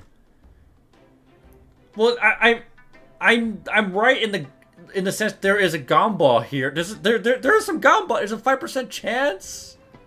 What is this? 5% chance in before someone actually, like, can you imagine, like, some runs that are kind of, you know, kind of reliant on this? Like, I don't know. 5% chance. That's a very small percent, though. Very, very small chance. That's like winning the fucking lottery here, so. Okay. Very solid kit. I'm pretty impressed, though. I'm pretty impressed by most of this lineup. I think the most underwhelming servant is probably... I mean, it might be Habitrot, and then maybe King Protect Altar. I don't know. Like, there's just some things, right? I don't really like about them, but otherwise, they're still pretty solid. Now, the best for last. I saved the best for last. It would be super cool if that effect was affected by buff success rate up. Oh my god, dude, that would be crazy. That would be crazy, but no.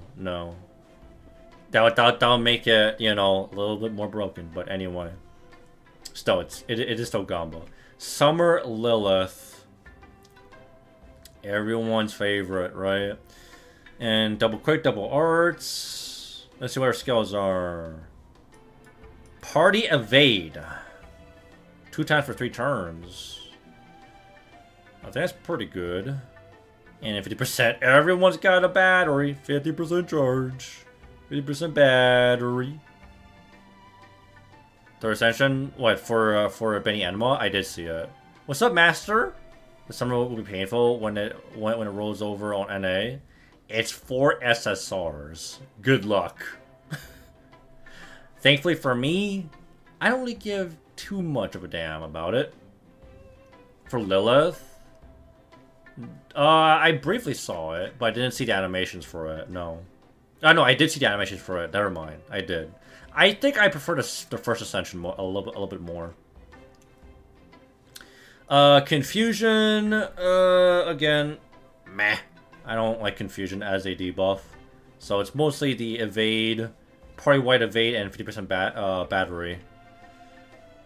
I think it's, again, by default, it's already pretty good with the battery, and then the evade's nice, so okay. Party-wide quick, party-wide arts, party-wide crits, and then attack bait only if there's darkness battlefield. Can she give that to herself though? Translation in the room confirms that those are your and Lilith's children. Uh-oh. That's not good. That's bad, bro. Children? Those are kids? Really? I don't know about that. And, okay, so she does the charm thing just like her Berserker self. AoE charm. And then increases party's MP damage. Again, everyone is doing that. Parties, again, this is, again, it's just like an ongoing thing. Party-wide cooldown reduction by 1 turn. And then she does have the demerit, which is not really a demerit, of insta-killing herself after MP. I believe it says right here. Insta-kill herself after activating MP, which ignores guts and insta-kill resistance. Well, he gives you darkness. It is optional. Yeah, it is optional. So, again, the fact that it's optional makes her really flexible, which is nice. It's nice for like multi-core. So that's like the first instance of that. Like, you know who would like that? Arash. Arash if he was doing single core. Otherwise, you know, like having the option of suicide. But you know, anyway. Ignore invuln, activate first. That's nice. That's nice to have in challenging content. Damage mod versus... Okay, never mind. So then, okay, because you normally confusion's kind of right? But in this case, okay. It's more reliable there. AoE damage, reduces defense after damage, and then increased damage against charmed enemies. Yeah. Rider support-esque DPS. She's like a pseudo multi-core support DPS farmer rider. That's what she does. And she's pretty solid.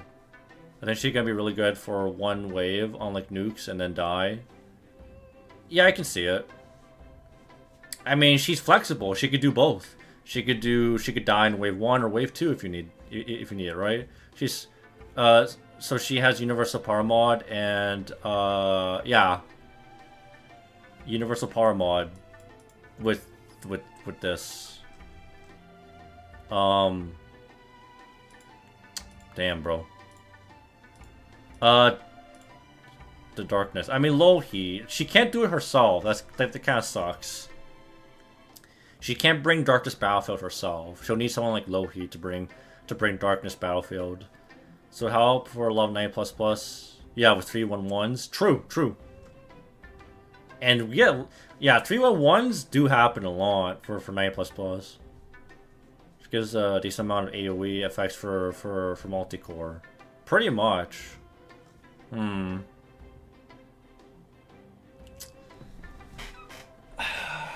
Man, the more I think about it,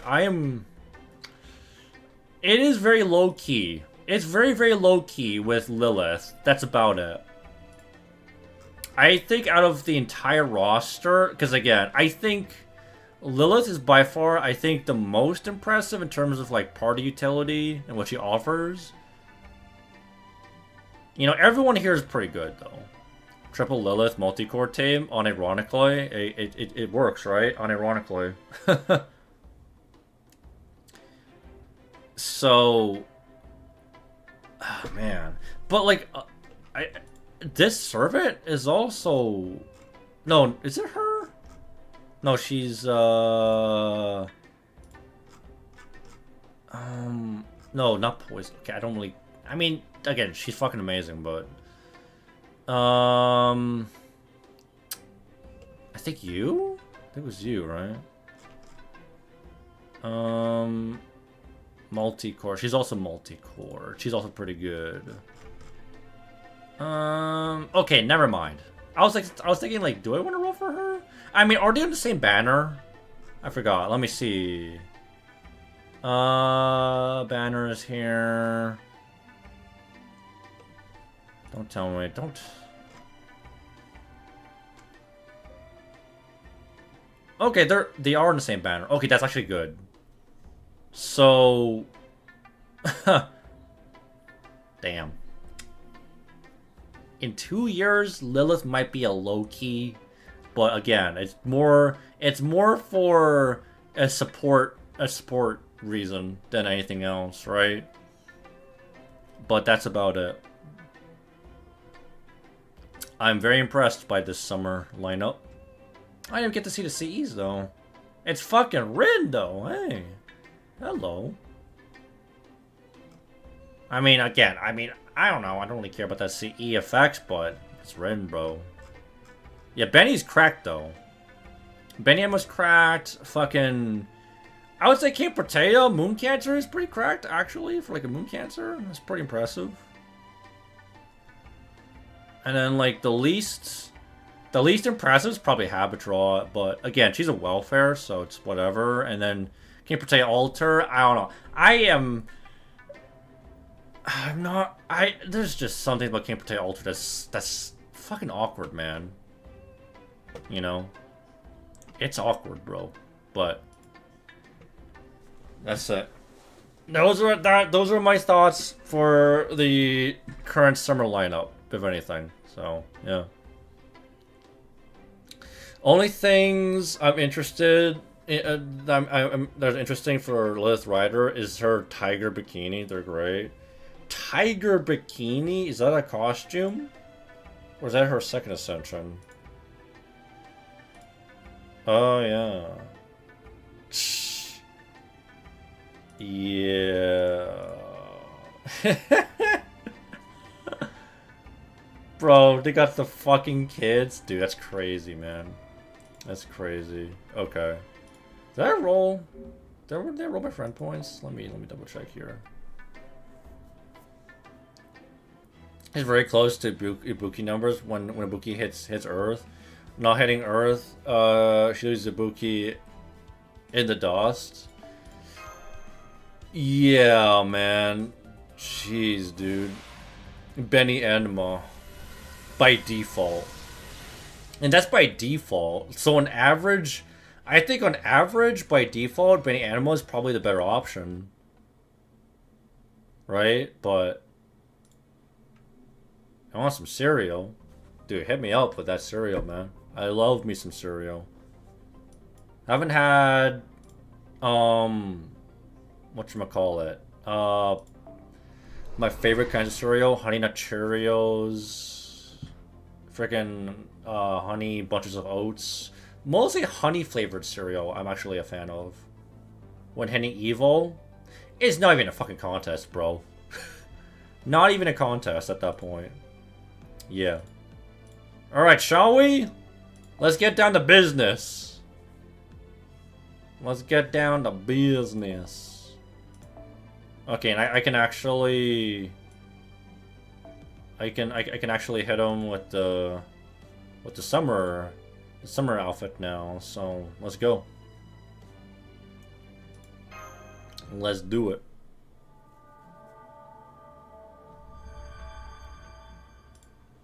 Alright, spoiler alert for story. We're getting back into Ordeal Call 3. Golden Grams and Cocoa Puffs. Fuck. Don't get me started, man. Don't get... I swear to God, I'm gonna go to frickin' Costco and get me some cereal right now. Or Superstore. Alright. Okay, Master. We made it to Old Dubai without having to fight at all. In fact, it seems extremely peaceful here. Seems a lot like the old Dubai on Earth. Seems normal. Is that a Starbucks parody in the back there? They got their own Starbucks here. What the fuck? Yeah. The people here aren't armed. They don't seem to be... They don't seem to mean us any harm. For now? For now? You never know, right? The whole place feels very different from Area F, with its office buildings, or Area I, where our hotel was. Are you two seeing the sign over there too? Starbucks? Dude, it's just Starbucks parody. Master Bucks? Sounds vaguely familiar. Overpriced goods. What a wonderful name for a shop. And it smells amazing in there too. Why don't we take a look inside, Senpai? They might even have food to go with their drink. Don't get the food. Don't get their food. If it's anything like Starbucks, I would not really look at their food as much, to be honest. Starbucks is more about their beverages than their food. Let's be honest here. Good point. I can get by without eating, but you and Yer both need food and water to survive. You don't shy. BB Cosmos said everyone in Moon Dubai was an AI, right? So, do you think they'll have normal human food around here? One way to find out. Stop!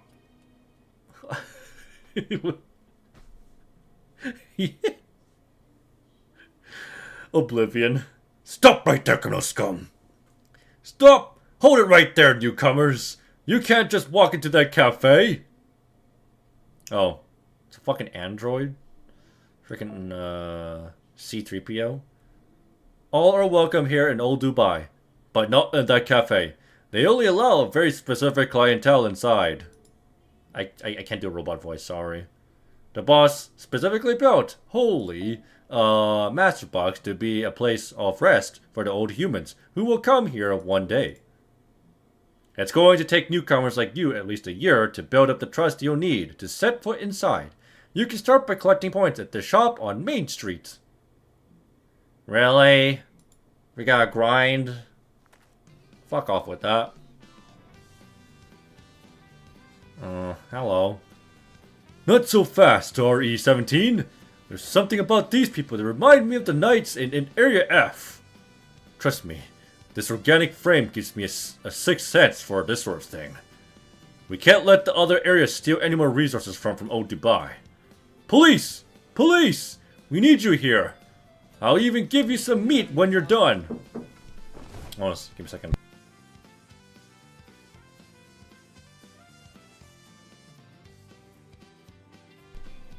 Seriously? Actual meat? Not just data?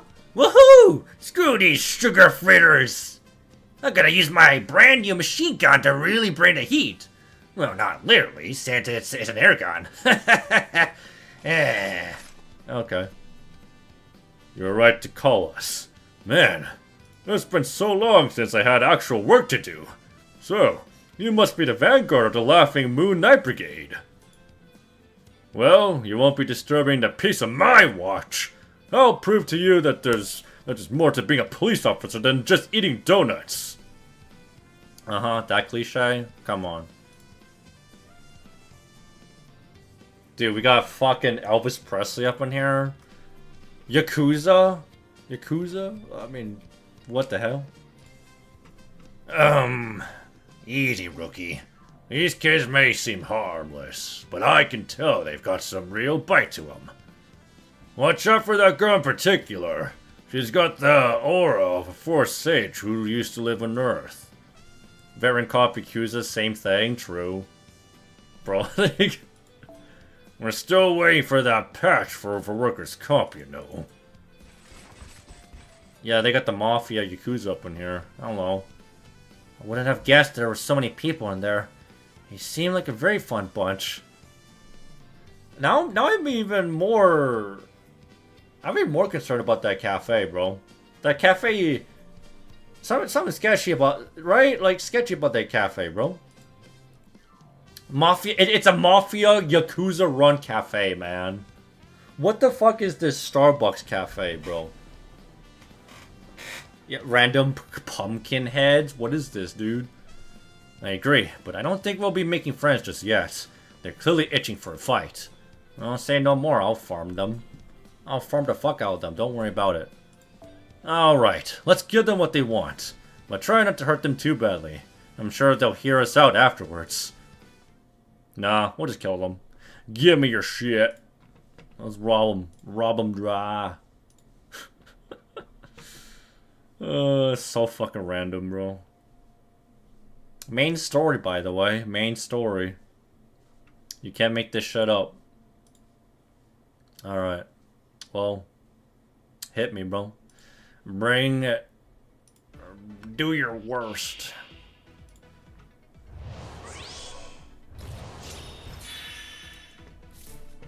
Alright. There's just 6 of you? Alright, piece of cake. Come on. Come on. Oh, is that the phone? That's the MASH phone. Okay. And then we can do this. Actually, let's do this. Because we can get the attack buff from MASH. Yeah, he plays FGO. Yeah, he plays FGO on the phone. True. If that, I mean, breaking the 4th wall much. Breaking the 4th wall there, bro. There we go. You happy now? You happy? I got the summer outfit. I actually got the summer outfit.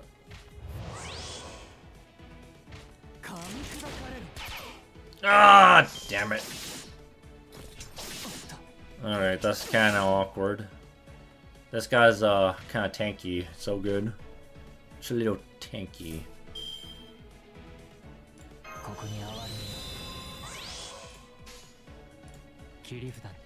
Huh.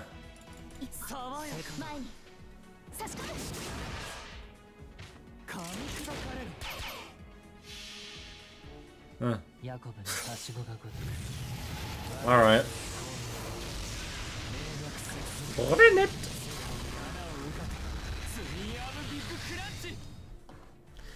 Heavens if you kido. 반복션의 쉬운 워. So now I'm a big crunch.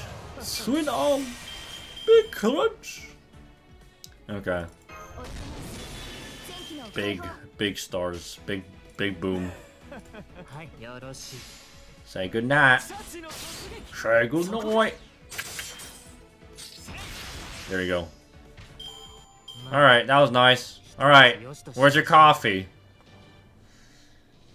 I need some caffeine in my life.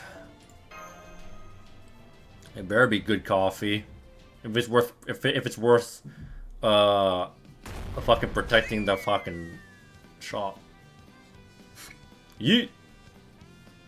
They're too strong. It's no use. Old-to-buy's done for. Somebody get the boss. No, wait. The boss wouldn't be any use either.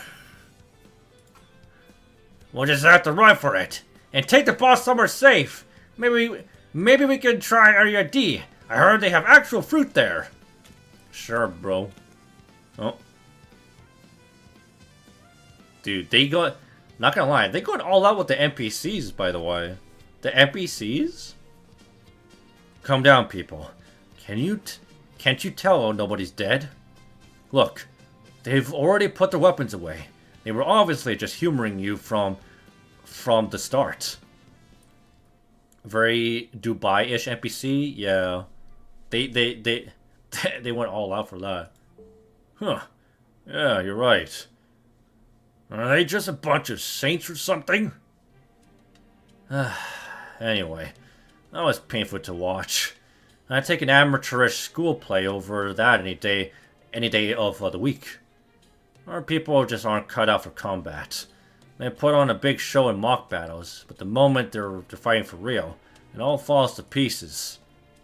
Alright, so they're just bluffing then. And you, well, you managed to subdue them all without harming any of them. Thanks for holding back. Thanks for holding back here. Thanks for holding back. Here. Weren't handshakes a common greeting in the 21st century? I always wanted to try one. Well, never mind that. I'm Hasara. I lived here in old Dubai my whole life. Okay. Bro's freaking looking suave, bro. He got that smirk. Hi there. I'm Yer. Thank you for the warm welcome. I'm Mash Curelite. And I'm Bartholomew Roberts. I take it you're the boss these guys were talking about? I used to be, but not anymore. That tab belongs to Jinako now. Right, Jinako's the fucking boss here? Wait. Now I didn't even think about that. I think it makes sense, right? Like, I mean, she's a gamer, so she'd probably have like a PC, computer, laptop in the cafe. I don't know, maybe she's gaming in the cafe. I don't know. Is she in there? She told me all about you guys. You're the master who came here from Chaldea, right? Come with me. I'll take you to her. Oh, and don't worry about those guys. They'll heal up on their own. We're good, bro. Bro must have spent an hour every day trimming his beard. Precisely to a T. All for the sake of perfection. Yeah, true. Reaction content? What's this? Oh, hello. Oh, no. Oh, no. It's muscle. Dude, this guy... Okay, let's see this. Whoa! Relax. Okay, watch... Let's watch this. So Lilith's interaction with other servants.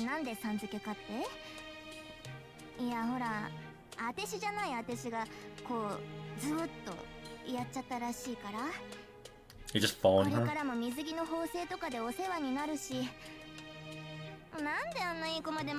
Happy cat.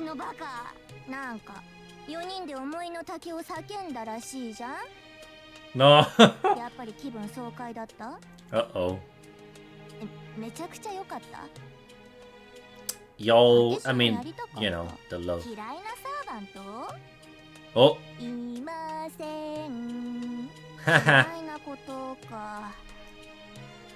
Totally not MASH. Yeah? Excuses. Smash! Really? Really?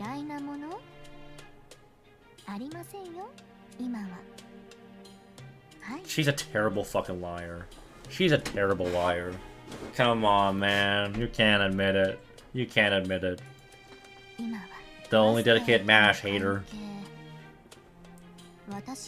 Why the fuck do we have kids now? Oh. The limbs are these children, by the way, and through that I spawned my limbs. Says what? Says when do we get kids?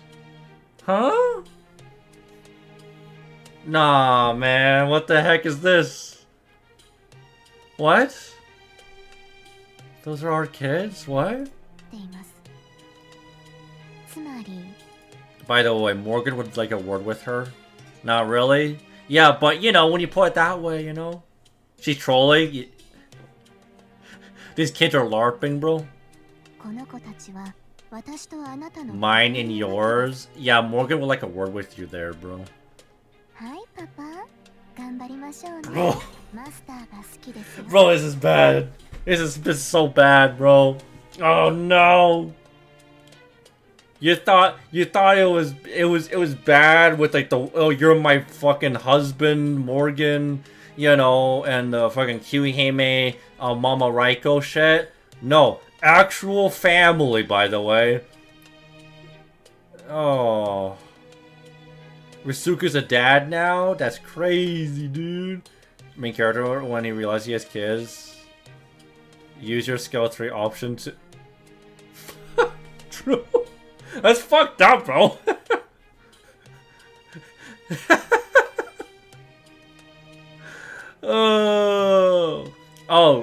Because Lilith's skill 3, she kills herself. She has an insta death skill when she MPs. That's the joke. So you want to get rid of the. Oh yeah, that's dark. You want to eat the family, huh? That's one way to.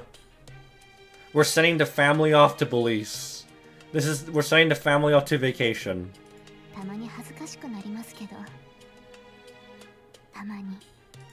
Oh my god. Oh, didn't mean to do that. Okay. Cool. That's crazy, dude. They somehow one-upped the fucking dynamic. The romance dynamic here. Oh my god. From lovers to parents. Already, man, we're already parents already, man. Time flies. Ritsuka, you've been through a lot already, bro. Anyway, did you hear that, senpai? There's still a lot we don't know about this Hasara person, but it looks like, yeah. Let's follow him. I think they're all AI, no? Seems like they're all AI. Man. Oh, dude.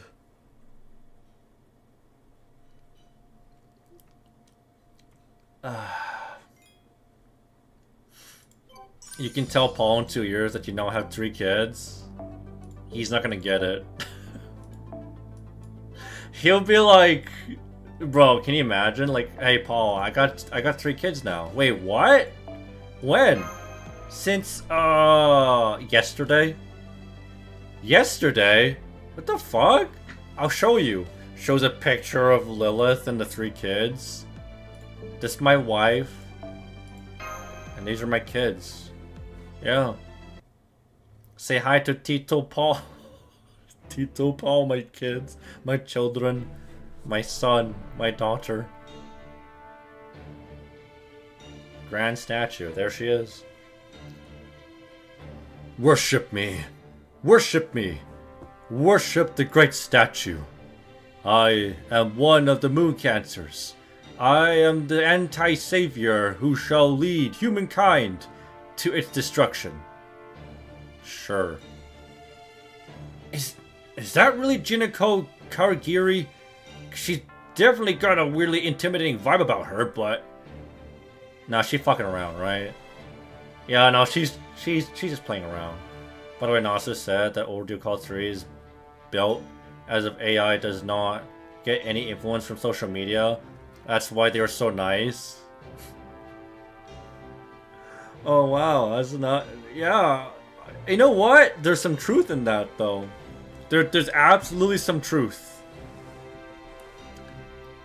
If any social media does play any part, it's gonna fuck up the AI, 100%. Don't worry. That's Jinako, right? Yep, that's her shut-in. That forthright demeanor. That straightforward, palatable attitude. I knew it. You are the root of all evil. The reason I ended up in this place. You're Yer, the master who came here from that accursed Chaldea. Eh? I see your fucking PC setup over there. Don't think... Yeah. Alright. Just kidding. Did I scare you? So, what's up? Long time no see. How have you been? Oh, hey. You're here too, Mash. And I'm guessing that guy who could use a little more meat on his bones is a servant too? I'm Jinako Karagiri. I'm an indoorsy programmer who ended up as a servant because, reasons. Ganesh is not involved this time, so just call me Jinako. Oh. So let's get right to it. Let's tell each other what we each know so we can move on to the next event. Which brings us to now. I hope this was help... Jinako? I can't believe it. It's so sad. I had no idea that happened while I was just here doing my moon cancer thing. Your moon cancer thing, as in being a shut-in neat? Yo! Steph, my man from Reset, how you doing? Good to see you as always. Thank you for the 27-month resub on your Prime. Thank you so much. I am a streak. I'm doing pretty well, man. I'm just glad to be back. I'm just glad to be back from my road trip because I've been off for like 10 days at best. Yeah, I'm just glad to be streaming again and chilling with you guys. So hope you're doing well. Hope your summer's going well. Hope your grind's going well for you, man. I'm afraid it's true. All the other servants were banished. Lip was erased when she protected me. Senpai's being targeted all across Moon Dubai, so we only barely made it here with our lives. Not that! No fair, no fair! I can't believe you guys actually got to enjoy sightseeing in Dubai! Well, stop being a neat then, stupid. Gotta get out there. I wanted to go too! I wanted to experience Dubai's cutting-edge VR for myself! They say it's bleeding edge. Mash! Bleeding edge, Mash! Bleeding edge! Jinako? That's our Jinako. So, you've been here all this time? Well, that's good. Too, I hyped out 1/3 AP daily campaign in September for the Castle Drop polls. I'll probably be pulling for Castle Drop as well. Just one copy, if anything, so. Yeah. Never got to go to the actual Dubai. Before I left, I was like, Dubai, huh? Seems too hot and too rich for me, but I guess I could give it a shot. But then, when I race shifted, I found myself here in Moon Dubai in the year 3000 at that. I had to wait 19 more years for all you guys to show up. That's a long fucking time, though. Throwing in my 2700, I'm in my Willing Aura SQ, that is. You're going all in? Wait, are you gonna MP5 her? That's crazy, bro. Well, good luck, though, if you are going to MP5 Castle Drop. It was nothing compared to what I had to go through in India, but it did still suck, not having anyone I knew around. Mustafa did show up later, but he had obviously gone off the deep end already. That's not our Stoffel. That's like... That's retarded Stoffel right there. Then came the Lion Man, but he'd completely gone off the gone over to the dark side. Besides all that, BB Dubai scares me. Humanity's dead. All these AI need my help. It's just been one thing after another. Thank goodness you guys came here to find me. Also, sorry I said it was no fair. It sounds like you guys went through some stuff too. That's okay. I wish we'd known what you were going through. Really? Oh, gosh. Thanks, man. Man, I'd almost forgotten how comforting you can be. Well, we just have that, you know. Alright, now that you guys are here, how about we play some video games to celebrate our reunion? I guess we can relax for a little bit, huh? They've got this great racing game here that's retro for them, but it'll be super futuristic for you. Jinako, I understand your enthusiasm, but are you sure this is the time? Remember, you, the Chaldeans, even we may as well be walking around with nooses around our necks. Good point. You're right, Hasara. We should start by laying everything out and making sure we're all on the same page. What would you like to know, Yer? I'll tell you as much as I can. Fuck. Where do I even begin? Are you the boss of this area? Yeah, I guess I am, technically.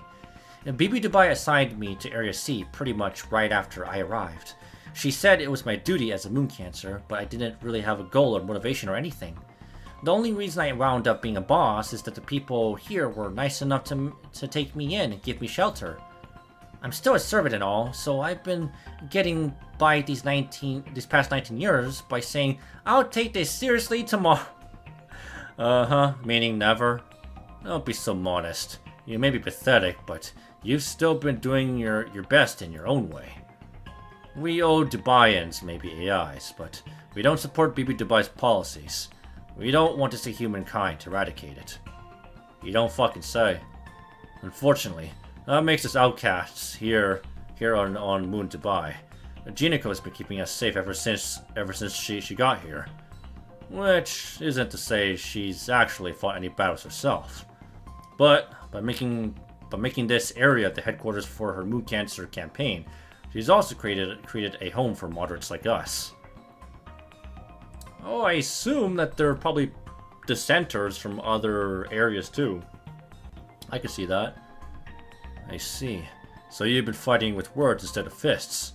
That explains why you were in your statue form. Yep. I've been taking full advantage of Ganesha's intimidating aura there. What do you know about Moon Dubai? The city was built on the surface of the moon in 2600, at least in our timeline.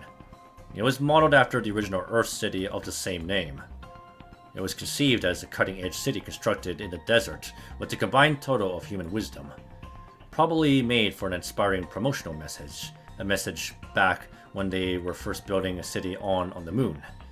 However, after all the humans on Earth were wiped out, Moon Dubai eventually stopped functioning as well. Then in the year 3000, BB Dubai turned Moon Dubai's power back on and reactivated us AIs. Makes sense. So who exactly is BB Dubai? I wish we knew. There's no denying that she's a city management AI like she claims. But when she woke up, she had completely taken over all of Moon Dubai, going well beyond just managing it.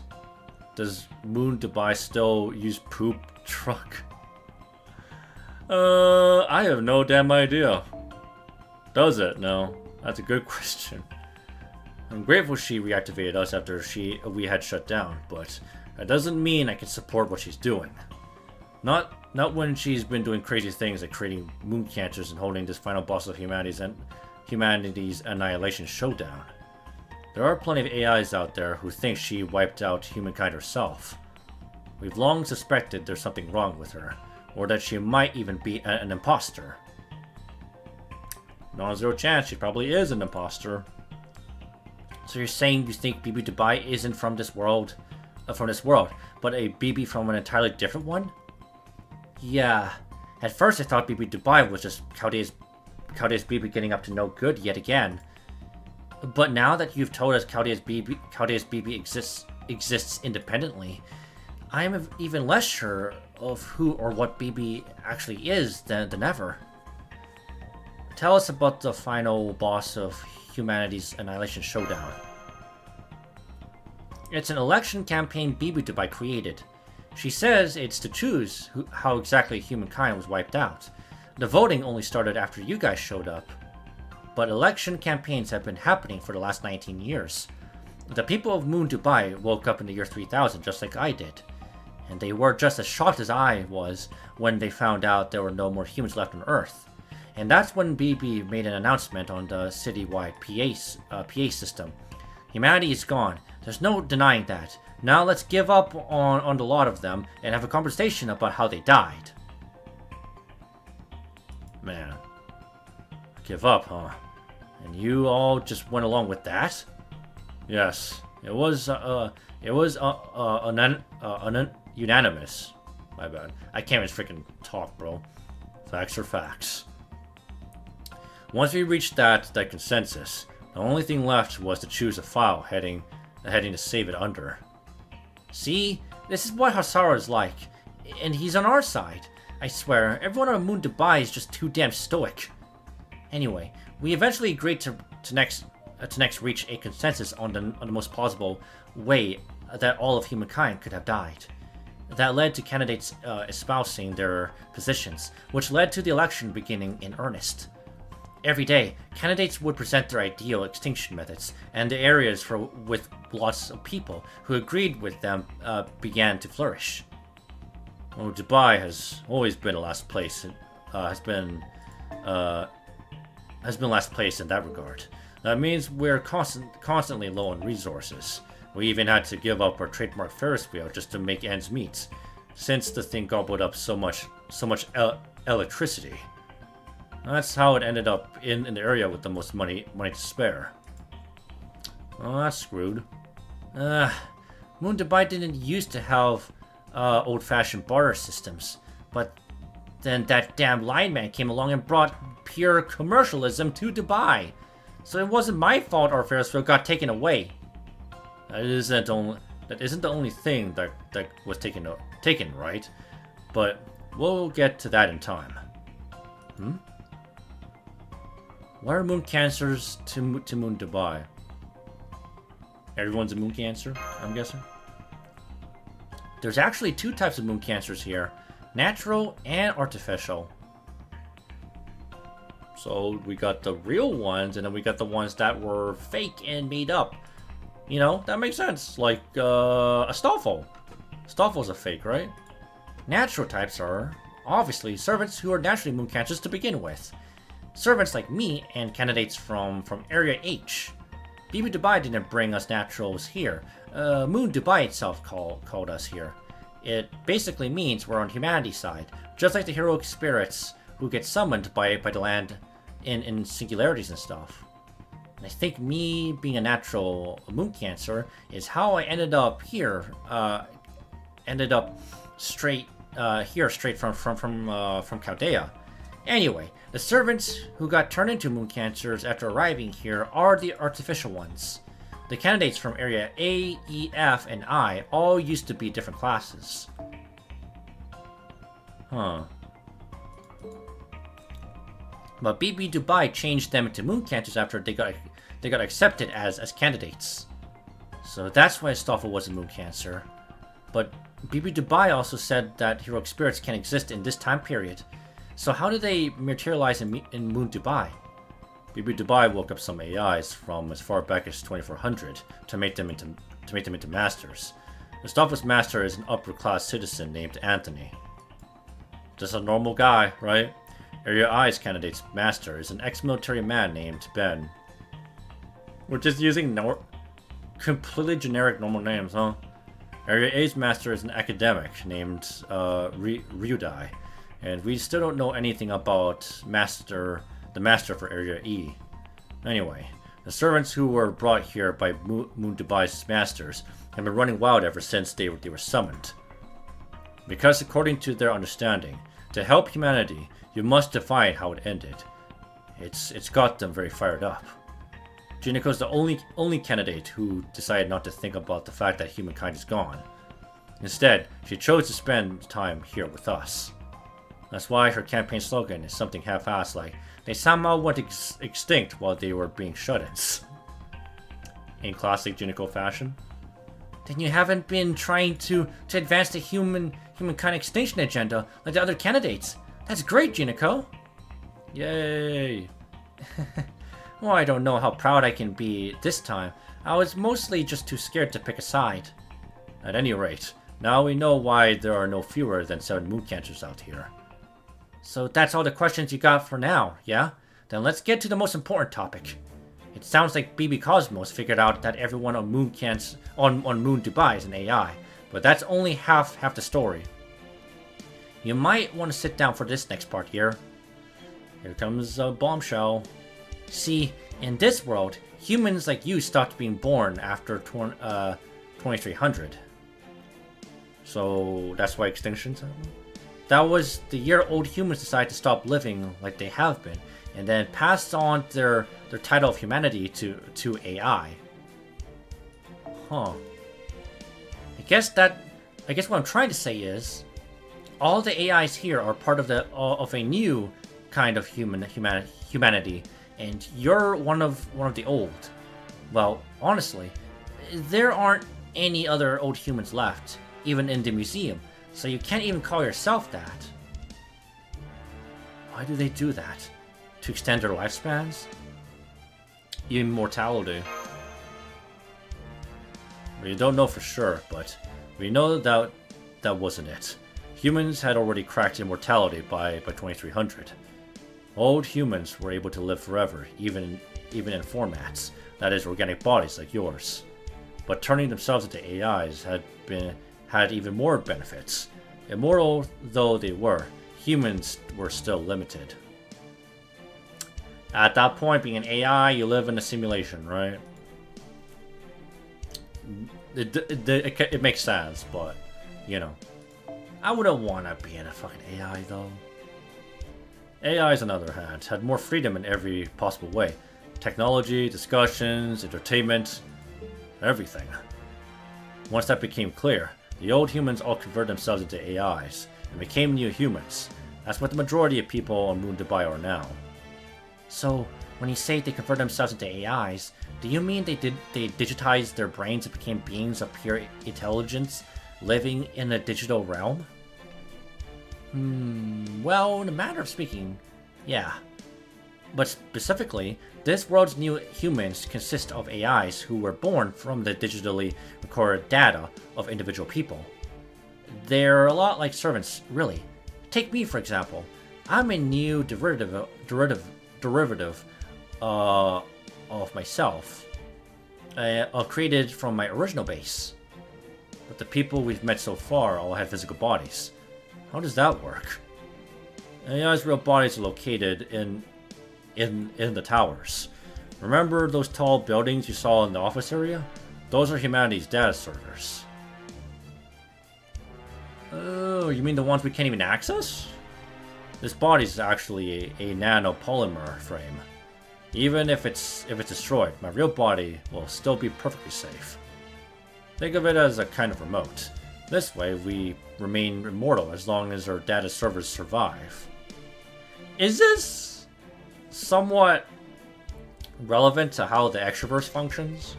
In a way? Servers? Artificial? Simulation? All this kind of shit? Yeah?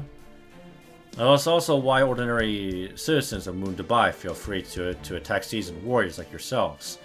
They know they won't die. Huh. I guess that's also kind of reason why Astolfo can kind of be stupid, I guess. Be reckless. It also means this isn't a life and death matter for us, like it is for you old humans, since we lack the fear that comes with knowing you only have one life to live. Must be nice, huh? But then, why were those laughing moon knights afraid? Good question. That's because our frames are a crucial part of our personalities. The injuries we suffer aren't transmitted to our real bodies, but have our frames destroyed. Having our frames destroyed still damages our souls, our inner humanity, so to speak.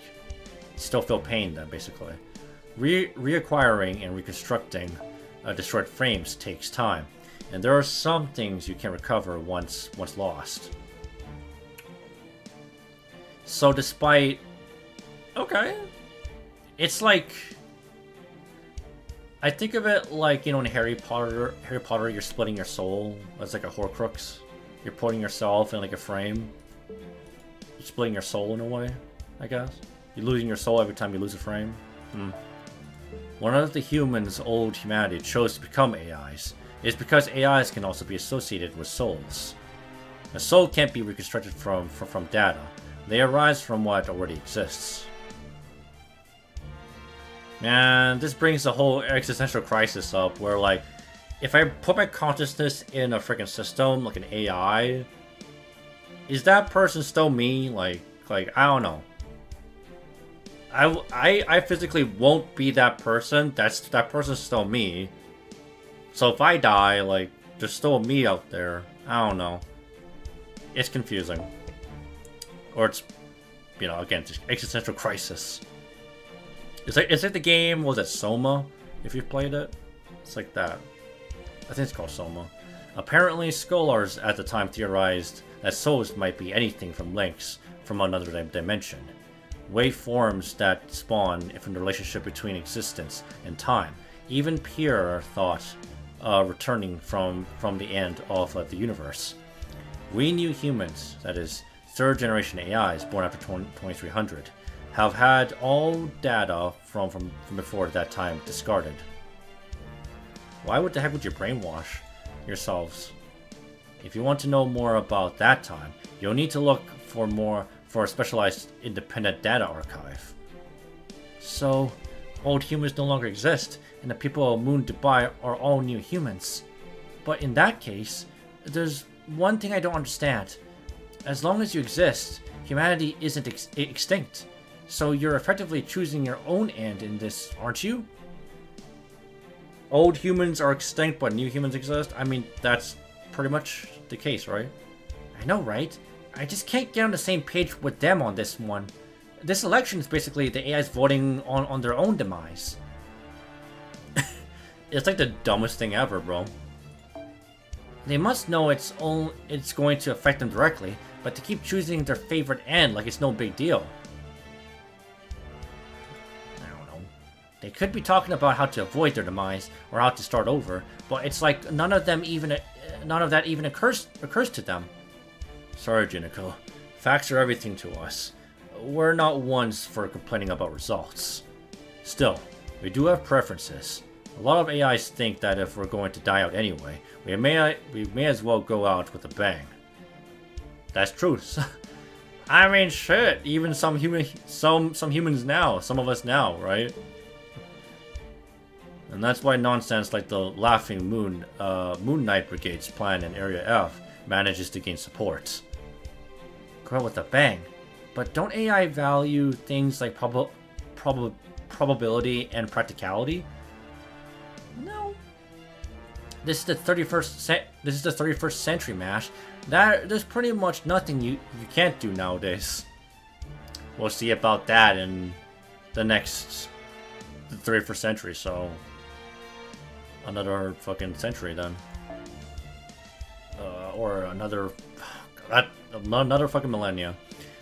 There no longer exists a method for humanity's extinction so outlandish it could not actually be done. Which is exactly why everyone wants to go out in a way they think will be fun. Nonchalant. You really think we will survive till year 3000? Yeah, I don't know. Who fucking knows, really? We could... Again, it comes back to it's like that theory that whether our society is still surviving until extinction, like there's an extinction level event that we haven't reached yet and we're heading to that point, or we've already surpassed the extinction event and we're kind of surpassing that and we are reaching the type of civilization that we kind of transcended, you know what I mean? I'll give it 500 years at best. I don't know, we might be going to Mars at that point, you know? Like, we might be going to a different planet. Just like Elon Musk wants us to be, you know? Living on Mars. Interplanetary, galactic civilization. Who knows if we'll get to like that point, but we'll see.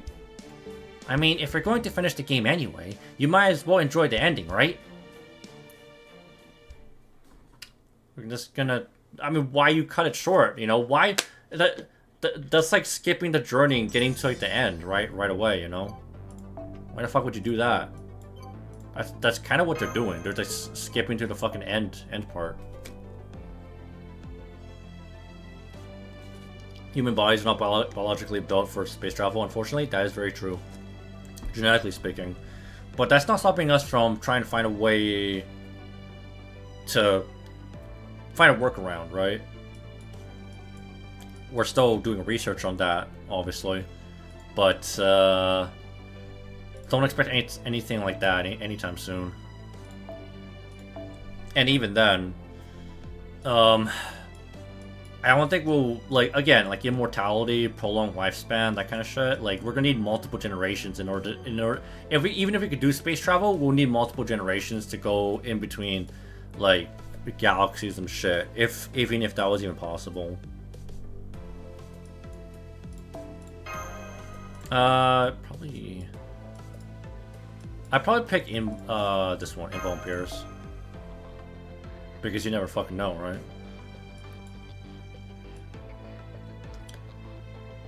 Or actually, yeah, Involved Pierce. Is this an actual fight, by the way? Let me double check, by the way. Because if this is an actual fight, I actually want to solo this. Where is it? Call 3. I need to do some solos in this shit. Where's the chapters? Main quests. We are currently on section 3. Or no. Is it section 3? No, we're section 4. Or no, we're not. Is that right? No, it is. We're past that. My bad. Section 4. Okay, that's like nothing. Okay, never mind. It's another mob. So that's it. I'll just freaking whip out Okitan then.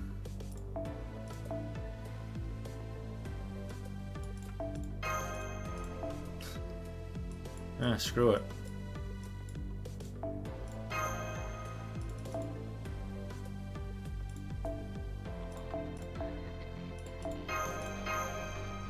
There you go. Eh? Let's do it. We'll finish section 4 and then that'll be it for me today. At the very least. I love, by the way, that they're still using old music from Arc 1. Like, I like that they didn't completely forget the old music. It's actually nice. Alright, we should probably talk about our next move and what we ultimately want to calm. Hang on. We were told we could find Lip here. Nope. What? Who told you that? Oh, right. Bibi. She brought the statue of Lilip here and all. So yeah, Lip is here in statue form. Basically, she's been preserved in her spirit origin graph state. But to make a long story short, she may as well not be here. I know where she is, but I'm not telling you until you're in proper fighting form. Really? We gotta do it? Are you talking about how he's having trouble performing simple summons? Bibi Dubai said it's impossible to summon heroic spirits here because no one on Moon Dubai knows any human history anymore. Not no one, but only a few. that and your connection to Chaldea has been completely cut off, so they can't provide you with magical energy anymore. That's why you're having trouble summoning more than one at a time now. He has to rely on just his own magical energy. He might still be able to summon 3 at a time, but if he really pushes himself, but that's it. Only if I push myself. It's not that there's anything wrong with you here. You're just low on resources. And I don't want to crash out now. Can't afford to. Done too much crash outs. Too many crash outs. So, if we can find a new source of magical energy, he'll be able to fight like he usually does again. Ley lines and whatnot. Exactly. There's an easy fix for that too. You should try it out tomorrow. I've already arranged for rooms for you guys, so for now, I say take a load off. Old Dubai is your new home away from home. Well, that's great. Thank you. But, yeah. Oh, that's right. What about food? Does the fact that everyone's an AI mean they don't need to eat or drink? Don't worry about that. You'll see why soon enough. Show them to their rooms, would you, Sarah? I'll do it. I do it myself, but then I'd have to move. Lazy ass. Yes, I know. I wouldn't expect otherwise. Yer, Mash, Batslumu, come with me. I'll show you a bit of Old Dubai on the way to your rooms. Oh, well, I'll do it myself, but I'm a statue and I'm lazy as fuck. Alright, locals. Hello, guys. Is there anything you like, sir? How about this ancient GPU? Lots of AIs carry them around as good luck charms. What's that? Do you have any CPUs? Don't be silly. I'm so sorry, but today's art class was only in the morning. I'm going shopping for art supplies this afternoon, so... Yes. That's right. I'll be taking a cruise ship to Area D today. I've heard I can get more paint there. There you go. Binks. Careless with your frame again. Your neuron layer is way past the threshold. I know you're having fun, but you can't go around reforming every building in Old Dubai. You need to rest too. There's an unregistered ship at the dock. They're requesting raw materials for repairs. Sure, I'll go. Those E-ships are first generation, right? I've always wanted to work on one of those. I can't believe there's still one in service. This is amazing. I didn't think I'd ever see one outside a museum. That's like me in trains sometimes. I see a steam engine. I just like, yes, good old steam engines. I see lots of people are hard at work. There doesn't seem to be much difference between them and us, even though they're AIs. I see. So it seems like these were normal for old humans, huh? This is the only part of the city that's so noisy. As you've probably imagined, Moon Dubai, or rather New Humans, have no need for labor. The entire point of inventing AI was to spare humanity the trouble of labor. That'd be kind of fucking nice! Once AI took over everything, including giving birth, teaching, housework, creating, manufacturing, and transporting, people's happiness and quality of life grew by leaps and bounds, and wars became a thing of the past. I don't know, I'll be honest, knowing how flawed humans are, I get the feeling we'd probably still be fighting for something stupid. I feel like humanity is not smart enough to overcome, fucking wars, right? I think we'd fight over the most stupid things still. We'll find a reason to. International disputes, political problems, currency issues, all became things of the past. Because of all these, I don't know. Again, this is like a hypothetical scenario, so we don't really know for sure. Thanks to AI's unprecedented processing power, Earth's resources were finally being distributed equally to everyone. People no longer had to compete to survive, nor did they have to work for their entertainment. If people wanted something, they could just touch it in a catalog and have it delivered or made on the spot in under an hour. Unlike old humans, who I hear used to order things manually, then wait for them to be delivered. Yep, that's me! Well, AI society is much more efficient. Before long, even the idea of transporting necessities faded. So you tell me, yeah, no longer a job for me. That would be nice. If anyone needed anything, it could be made on the spot using one of the 3D printers installed in every room of their house. And all that at no cost, of course. No need for fucking money, bro? Wow. So you no longer needed money then? Just bartering then, huh? That's right. Humans everywhere were freed from labor. We proved beyond doubt that requiring individuals to work to survive was a flaw in an immature society. Thanks to AI, humans were free to live however they wished. They no longer had to want for anything. After a century of living like that, humans decided to become AIs themselves. You get to pursue what you want, do whatever the fuck you want, no need to work for it. Sounds like a lot of laziness though. Wouldn't humans be extremely lazy by then? Stagnant society, you would think? These days, labor is a privilege reserved for second generation AIs. Third gen ones like me don't have to work for anything. Privileged? It's a privilege to work now? But as you can see, this area is home to a bunch of eccentrics. I mean, like, working is not necessary anymore. So it doesn't always work out like that. But I digress. Never mind us. You'll understand more soon enough. More importantly, why don't you go check out that shop? They carry something I'm sure you can use. You mean that shop? Food? Food? That is why Amakusa's plan is bullshit. Even a human become immortal with his plan, they will find reasons to fight. Exactly. I mean, same thing with Wudame. Kristroya for the exact same reason, because he wants a utopia as well. Very similar plan. Making humans immortal, making it so that we don't suffer, we don't starve, we don't have we don't need all these necessities to survive. No need to survive, or the willingness to survive at all. We're just immortal. No, we're still humans. We'll find something stupid to fight about, you know? We're just that stupid. Welcome. What can I do for you? It's a burger place. They're even making them right in the open. Look, senpai, here's the menu. They have a jumbo meal with only their best tasting dishes. Sign me up, bro. I want to get fat as fuck. A healthy meal with a focus on nutritious options, and a merry meal that comes with a toy. Bro, they got fucking Happy Meals here? Dude, they got product placement. Happy Meals? What are you going to go with? The healthy meal, the merry meal, jumbo all the way. Yep, that's meat.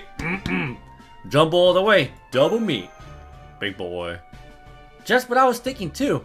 It looks so juicy and filling. A lot of grease and shit. Thank you. Please enjoy your stay. There are other places to eat around here too. When you have the time, I suggest looking around to find what suits you. AIs with organic frames come eat at these places sometimes too, but not many of them. So the owners will be thrilled to have more customers. Nothing more wasteful than an empty restaurant after all. Surprising that restaurants even exist if you don't need to eat, right? Would that be all? Thank you. Please come again. Okay, let's go. Next up, your living quarters. Thank you very much. Have a wonderful day, humans. Boy, boy. Boy, boy.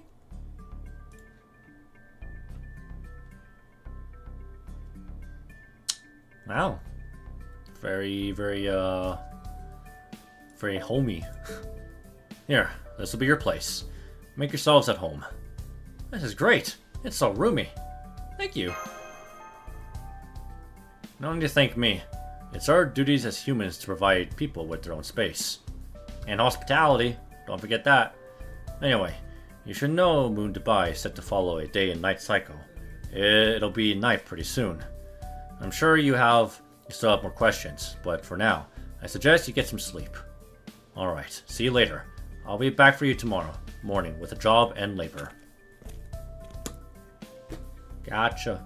Huh? A job in labor? Well, it said it's a privilege, so we're special.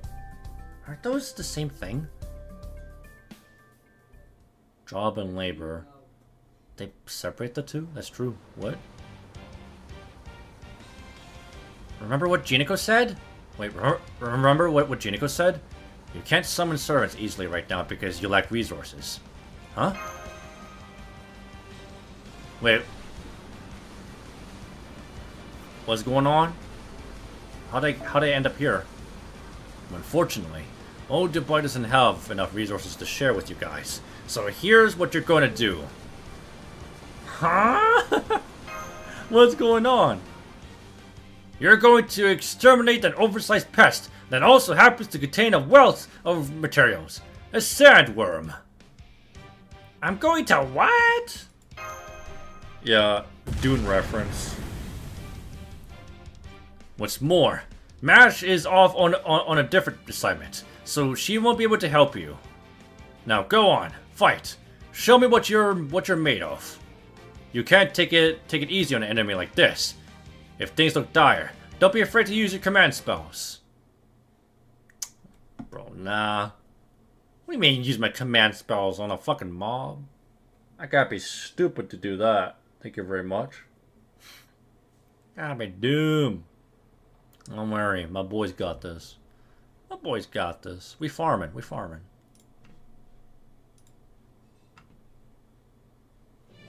It's no problem. It's no problem.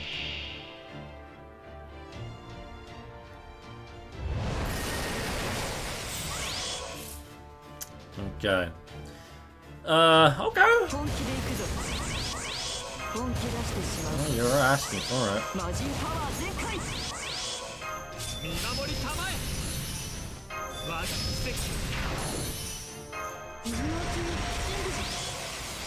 Okay, we'll see.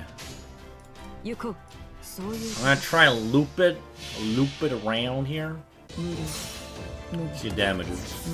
Let's go!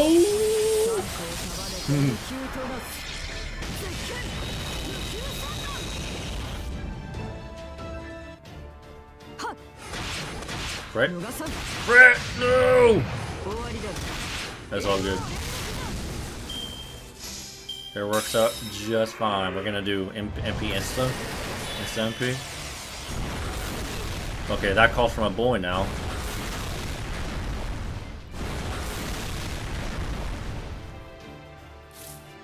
Okay. How long is that involved? 5 left? Well, fucking damn, bro.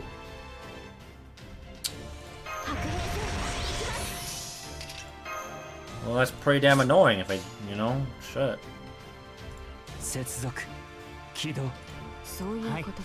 Oh, boy. I'm not gonna be able to minturn this.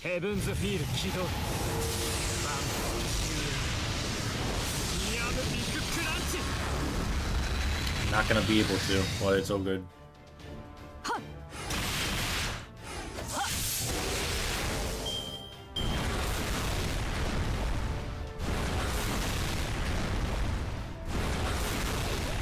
I need a Brave Chain for this.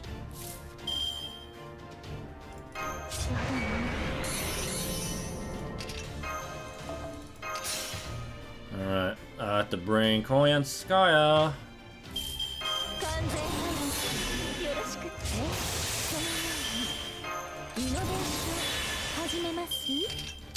I can Brave Chain this.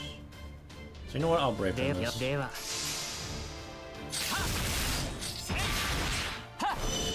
That's the least I could do. My boy should be able to tank it. No way you're one-shotting, right? No way.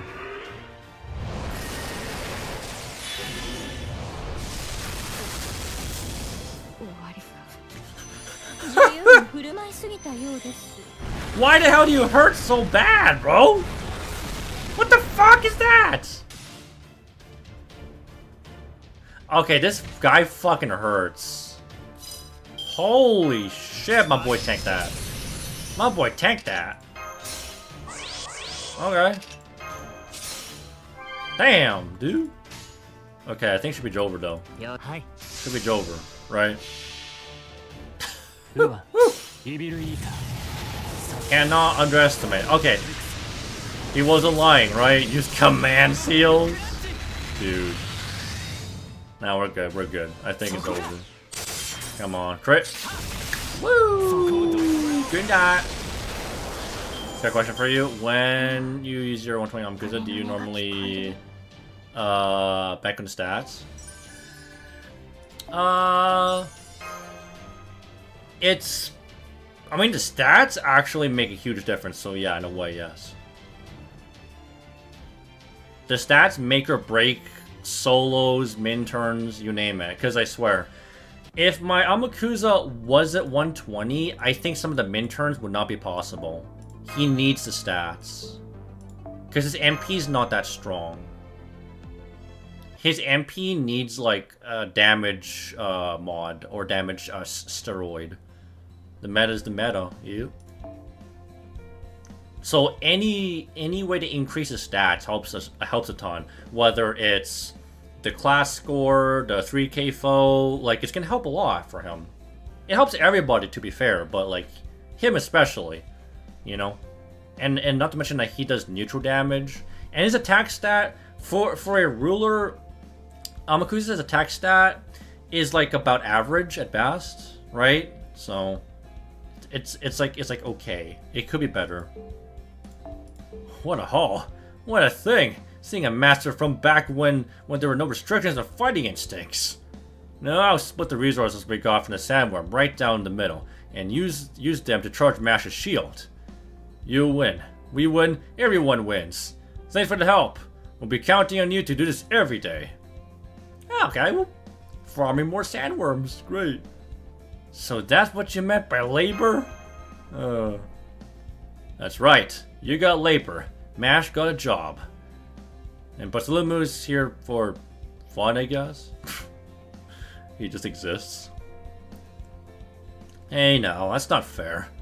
I might have only been steering that sand ship, but that's still a perfectly good job, right? I thought so at first, but the thing is, your stress levels were practically nil. Not to mention the ship's guide told us that you were just shooting the breeze with her in her report. Oh, fair, Bartholomew. You were living it up while I was working my tail off. Bro, slacking. I mean, there was the autopilot mode too. Just realized Amakusa doesn't have any hard defense. Nope. As they say, the best defense or the best offense is the best defense, I guess, right? And in a way, this like the debilitating skills that he has, like stalling, drain, stun, that's his defense. Ruler as well, yeah. The ruler class also, but I get it. If he had an invuln or an evade, that would be fucking amazing, honestly. Oh man, I can't believe it. That guy seems so demure. But then she turned around and squealed on me. Oh, hello, senpai. Hello, Bartholomew. Welcome back. Looks like you finished your lesson for the day, Mash. How did it go with our militia? It was wonderful. They were all such avid learners. I only know so much, and I learned all of it from Leonidas. Leonidas was here too? But if that knowledge can help the militia improve their own skills, I could ask for nothing more. Oh, never mind. Leonidas, you mean, okay, in the past. The spirit of Sparta, true. Well, Mash, you're positively glowing. Surely the best way to solo with any servant is necromancy? Technically, yes. Hypothetically, yes. I see. So you're working as old Dubai's militia's close quarters combat trainer. That does sound more like a job than labor. That's right. We new humans ditched those concepts ages ago. Labor is a task which must be completed for survival, while a job has its own intrinsic value. We've been separating them here, but they say work used to naturally encompass both in equal measure. I see. So labor is the necessary task to acquire nutrients for survival, while a job contributes to society at large. But if nobody here has to do either of those, then... does that mean the advancement of AI meant that people stopped doing jobs as well as hard labor? Because they started having AI do the jobs for them. In other words, they got lazy, bro. Society will get stagnant if humanity isn't working, right? Right. In our timeline, AI was first developed at the tail end of the 20th century, with generative AI becoming commonplace around the year 2000. And it got worse. Let's not talk about... We've talked about AI so many times now. They took my job! My job! AI taking your jobs! Back then, AI was effectively just a prediction engine that would choose its response from a wide library of similar words, images, and technology. Can you technically scum save necromancy to get guaranteed guts? That is a very good question. I'm not sure about that. I don't think so. If someone knows, if someone who's been using necromancy a lot can answer that question. I haven't used necromancy too much, so I can't say. But it became steadily more human every time new information processing formats were invented. AI experts at the time said the biggest problems with AI, like hallucinations, would eventually be resolved, and that would then lead to a singularity where AI would outstrip human intelligence and ability. AI was originally created to aid humanity, but it was believed that in its ultimate form, it would inevitably do everything humans could do, but better. Terminator, yes. Really? Generative AI was developed that late in your timeline? I don't know if this is true, but I heard from a street vendor that in our timeline, AI became widespread before the year 2000. It then went on to reach a singularity before the old humans of political ideologies and systems of governance showed their limits. Things moved quickly after that. The first thing post-singularity AIs did was make bodies for themselves. Robots. They then advanced in perfected methods and technologies that would let them work in places of humans. The oldest general purpose robots was manufactured in 1999, so at that point, humans already no longer needed to perform labor to survive. So in this timeline, it was more closer to like Blade Runner's timeline, if anything, because in 2025, they were way more advanced than our 2025 timeline here. We're still pretty, we haven't really advanced that far. You can use guts while equipping necromancy, but can puff 50-50 infinitely. Yeah, technically, but you can scum save for the rest of the necromancy RNG. That. Can you change the RNG so that if you die, can you change the RNG so that you don't die? Basically. AI did not steal their jobs, though. Rather, it made those jobs unnecessary. The distinction is an important one.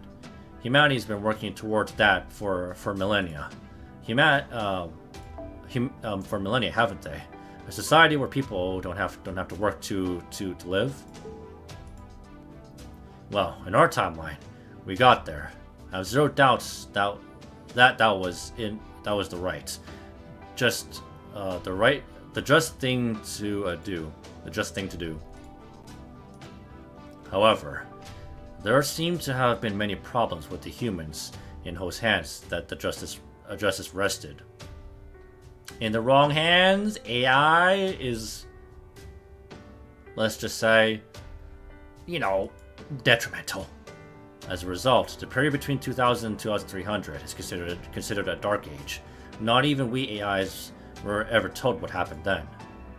We just figured it was such a dangerous time that knowledge of it had to be censored for our own good. We're at the tail beginning of AI. We don't even know what the limits of AI are right now, so yeah. It's funny how this is pretty relevant to like today's society right now. You can like reset and pop with different skill and RNGs is reset. Okay, so it does work, Darkbags? You've tried scum saving? Sounds like technology was way more advanced in this timeline. I wouldn't say that. I doubt this world is more than 20 years ahead of yours, technologically. As long as there's a sufficient foundation in place, artificial intelligence will inevitably grow exponentially. No plateauing, is there? That's been like a theory that AI would eventually plateau in terms of like the peak of where they can reach, like technologically speaking, in terms of advancements. We AIs were lucky. We just barely made it in time. You know how the bigger you make something, the more reluctant you are to tear it down? It's a lot like that.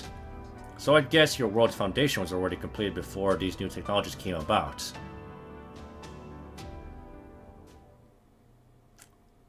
Yeah.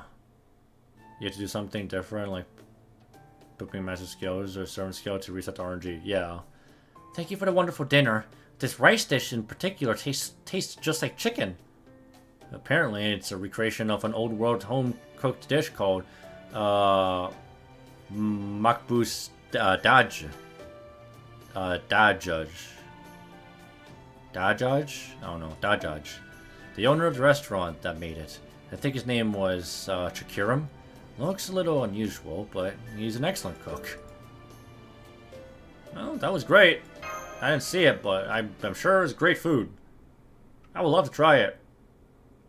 Alright, we should probably discuss our next move now. Right. We escaped to Old Dubai to hide from the Moon Cancers. The Moon Cancer from this area, Jineko, has no intention of participating in the final boss of humanity's annihilation showdown. Instead, she's sheltering us from the other candidates. Our only way back to Chaldea is to change this world's foundation of humanity value. And I'm also wondering if we should do something about this contest of BBs. This world might belong to a different timeline than ours, but I really don't like all this talk about determining the way humanity went extinct. I worry it could even affect our future if we're unlucky enough. So if we can stop this election, I think we should. Yeah, easier said than done, right? It also seems like it would make it easier to defeat Bibu Dubai too. Exactly. For all we know, there could be other moon cancers besides Jineko who might be willing to help us. That's what I'm saying. Not everyone might be on the same page. There might be some dissenters. I'm also concerned about all the other servants we parted ways with at the Burj Khalifa. They were all hurt pretty badly. Yeah, true. But at any rate, we should focus on laying low for now. I say we stay here and build up strength until Yer can perform simple summons without issue again. Yep, I think that's a good idea too. Stop. Then we're agreed. We will be staying in Old Dubai for the next several days. It'll be a good chance to get familiar with life on Moon Dubai. Alright, let's get some rest so we can get back to work tomorrow. That's a plan. That's a plan. Avenger. Hello. Who are you?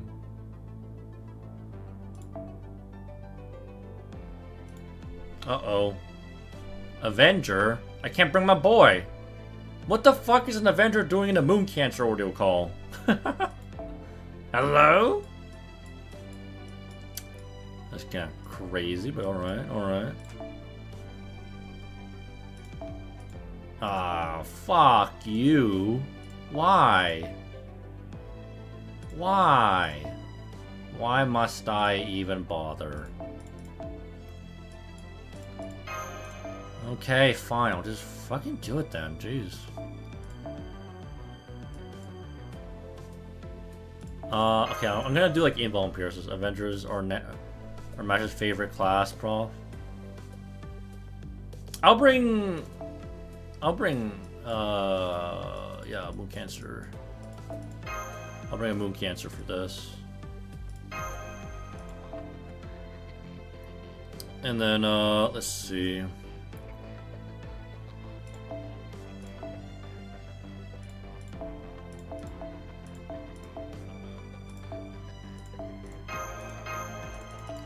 I'm gonna bring some servants to actually get some bond up on, so let me see. Who needs more bond? What? I haven't bonded up Alice? Okay, say no more then. I did level her up, but I haven't really been using her too much, so I do need to bond her up. So we'll do that. Actually, Oberon, what? No, I'm not gonna bond up Oberon. I'm gonna bond up, where is CL? CL. There, we'll do CL. Oh. Ah, damn it! Fine. Fine, fucking... You gotta disappoint me in game, huh? You know, gotta disappoint me? Fucking... Dude! Really? Really now? Okay, fine.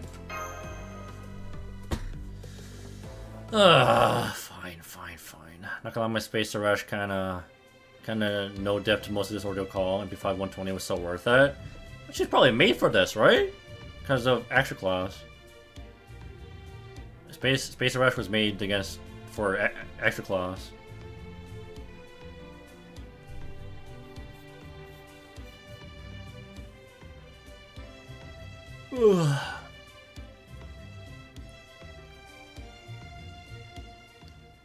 Alright, we're just planning along. Moving on. Oh, Dubai, day 7. Another hard day's work. Oh. What the hell? That's so random. Okay. You know what this reminds me of? You know the mascot for that cigarette company that has I think Joe Camel? It had a camel mascot. That's what this reminded me of. I think it was Joe Camel. But also you're gonna have fun with part 3 of Order Call 3. I bet that's when the big fights are, right? Part 3 has some tough fights. I can't wait! I'm gonna be limit testing that with my boy. This is part 3 or part 2. I think there's 3 parts, right? No, let's not give in to despair. How about some nice fresh donuts to take your mind off things? Please? Those are the Quimats, a delicious deep-fried sweet drizzled in syrup. Chill, Mash, chill. She going wild over fucking donuts, huh? Is Camel such a gentleman? I mean, clearly. Yes, that's right. I came across the recipe while I was digging through old records. You two like these sorts of things, yes? Yes? Man, you're so nice, Chakarum. That's... Oh, he's the guy. I'm so glad. Here, have some. Have more. Bliss. Tomorrow, I think I'll make a good, nice big platter of food for dinner. Shall I grill some fish? A big platter of grilled fish? There must be, samak, mashwi. Yes, please. That sounds amazing.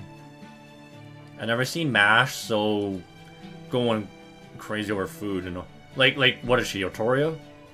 I know. Try not to spoil him too much. You guys won't be staying here forever. Chakrum's a 2nd gen AI, so it's hard for him to say goodbye when he gets attached. Well, it's too bad. Now that you mention it, Asara, I've been meaning to ask. We know that everyone on Moon Dubai is an AI, but it sounds like not all AIs are the same.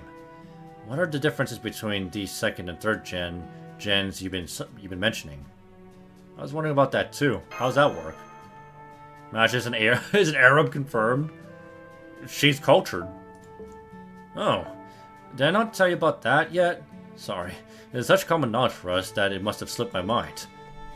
Generation refers to the time period in which an AI was made. It also represents their stage.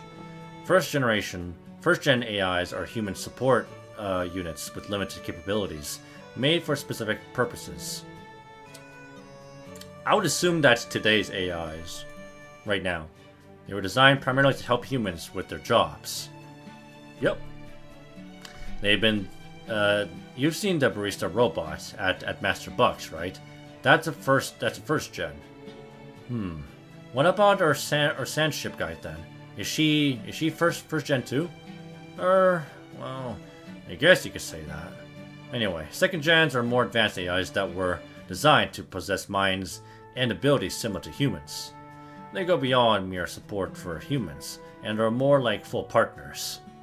There are even historical accounts of old humans marrying second-gen AIs. That actually turned out to be something of a societal problem, which resulted in all second gens using non-humanoid body types for their frames. Okay.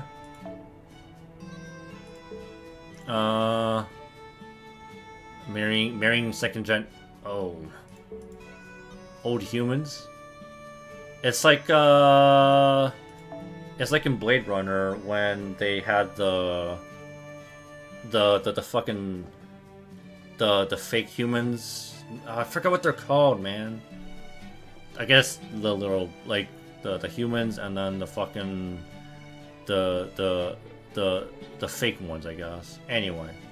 Really? So that's what you have a camel's that's why you have a camel's face, Chakram? I thought that was just a mask you wore because you love camels so much. Nope. This is my real face. Have you actually seen a living camel before, Mash? You have? That makes me so happy. I do love camels, so I'm thrilled to have you say I have a camel's face. I'm so sorry. I didn't realize that was your real face, and that you were so proud of it. That's okay. Your face has a lovely shape too, Mash. So does yours here. They seem different somehow from the ones on 3rd gen frames. Well, that's no surprise. A 3rd gen's body is just an imitation. On which note, 3rd gen AIs have advanced from being human partners to a new type of full-blown humans in their own right. That being said, 1st and 2nd gen are citizens of Moon Dubai just like we are. There's no hierarchy among generations. We're all equal and we all share the same goal. We just happen to have different purposes. Well, what goal is that?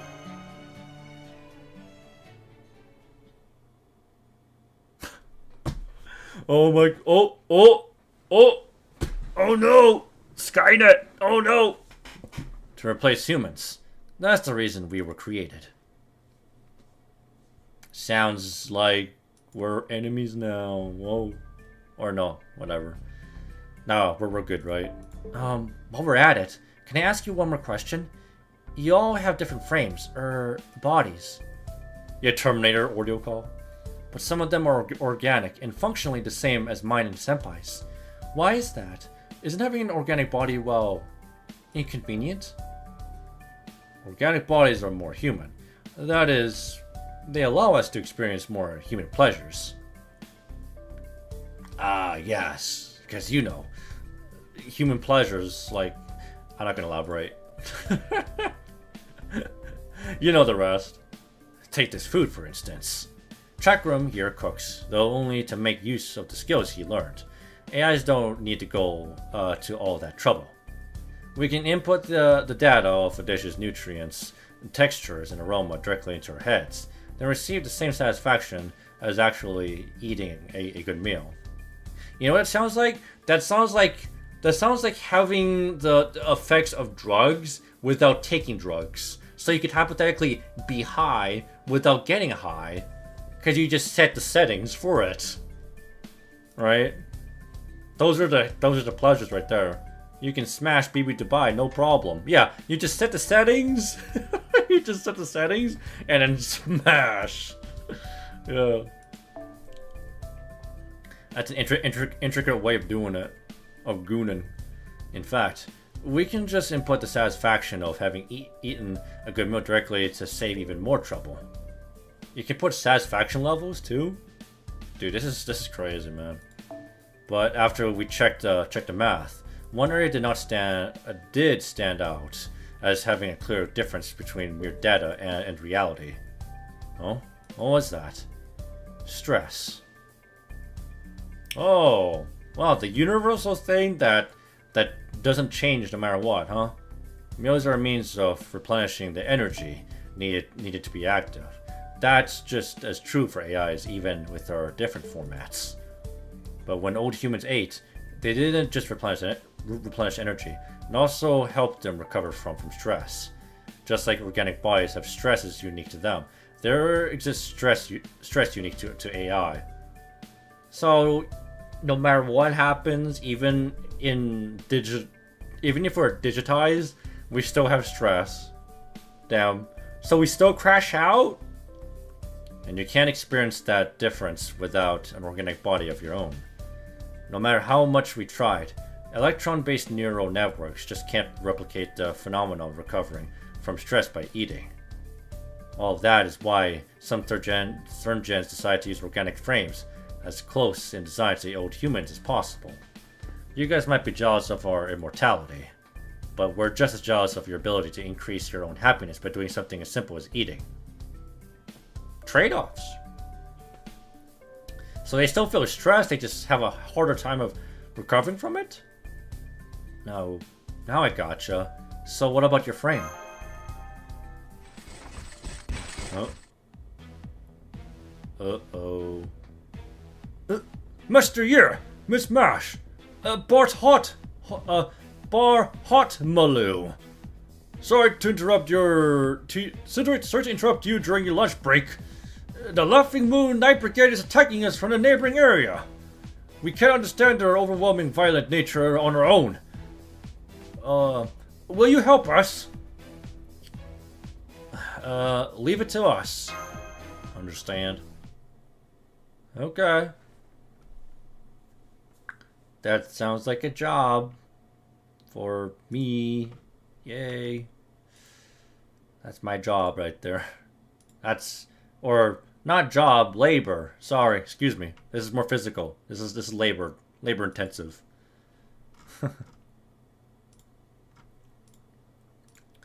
So part 3 is when things get interesting, right? So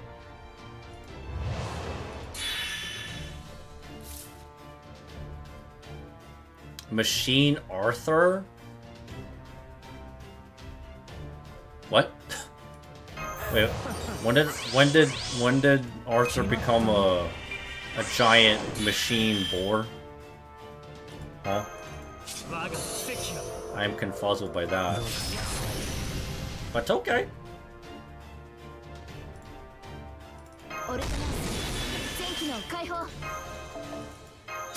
Bring BB. Last time the Laughing Moon was a thing, I put on my pants on the Jumbotron at the football game. Yeah. Yeah, sounds about right. Mm-hmm. Okay. Alright. All I can say is that's something special there, man. Something special. Getting the vague impression Victoria was likened to a boar before. I don't know if I'm tripping. Is that why this is kind of relevant here? Yeah, I'm confused. I'm kind of confused. Okay, are you gonna invuln? You gonna invuln? Okay, let me try.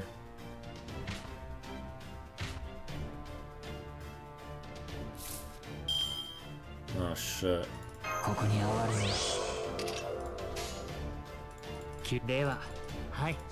just do it. I'll just do it. For fun. I know. Disadvantage. It's okay. We're just wiping them out. That's what matters. One at a time. I'll be back. I'll be back. Really? Wait, that's a Terminator reference. They throw in Terminator references. How on the nose can you get, bro?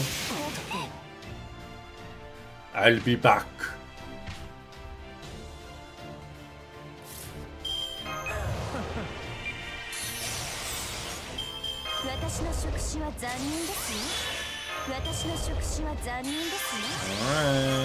Alright, let's lock it in. Actually, you might be dead anyway, so that's gonna... That's okay. You can die now. Trying to make logic sense about this whole stress thing with these people as an AI expert myself. I'm trying to make sense of in what way would they experience stress, would be overheating because by deep thinking without solution. It's a good question, honestly. Like, by the way they function, like, they have servers, so what do you mean stress? Do you mean stressing out the servers? Collectively? Individually? I don't know how that makes sense. They got a whole database here after all, right? Every AI comes off a database. And an infrastructure like that definitely has a stress level of some sort. Understood. Exploding now. It worked! It worked! Woo! Oh, just like Team Rocket. Bye-bye. What was that all about? Huh? I understand now.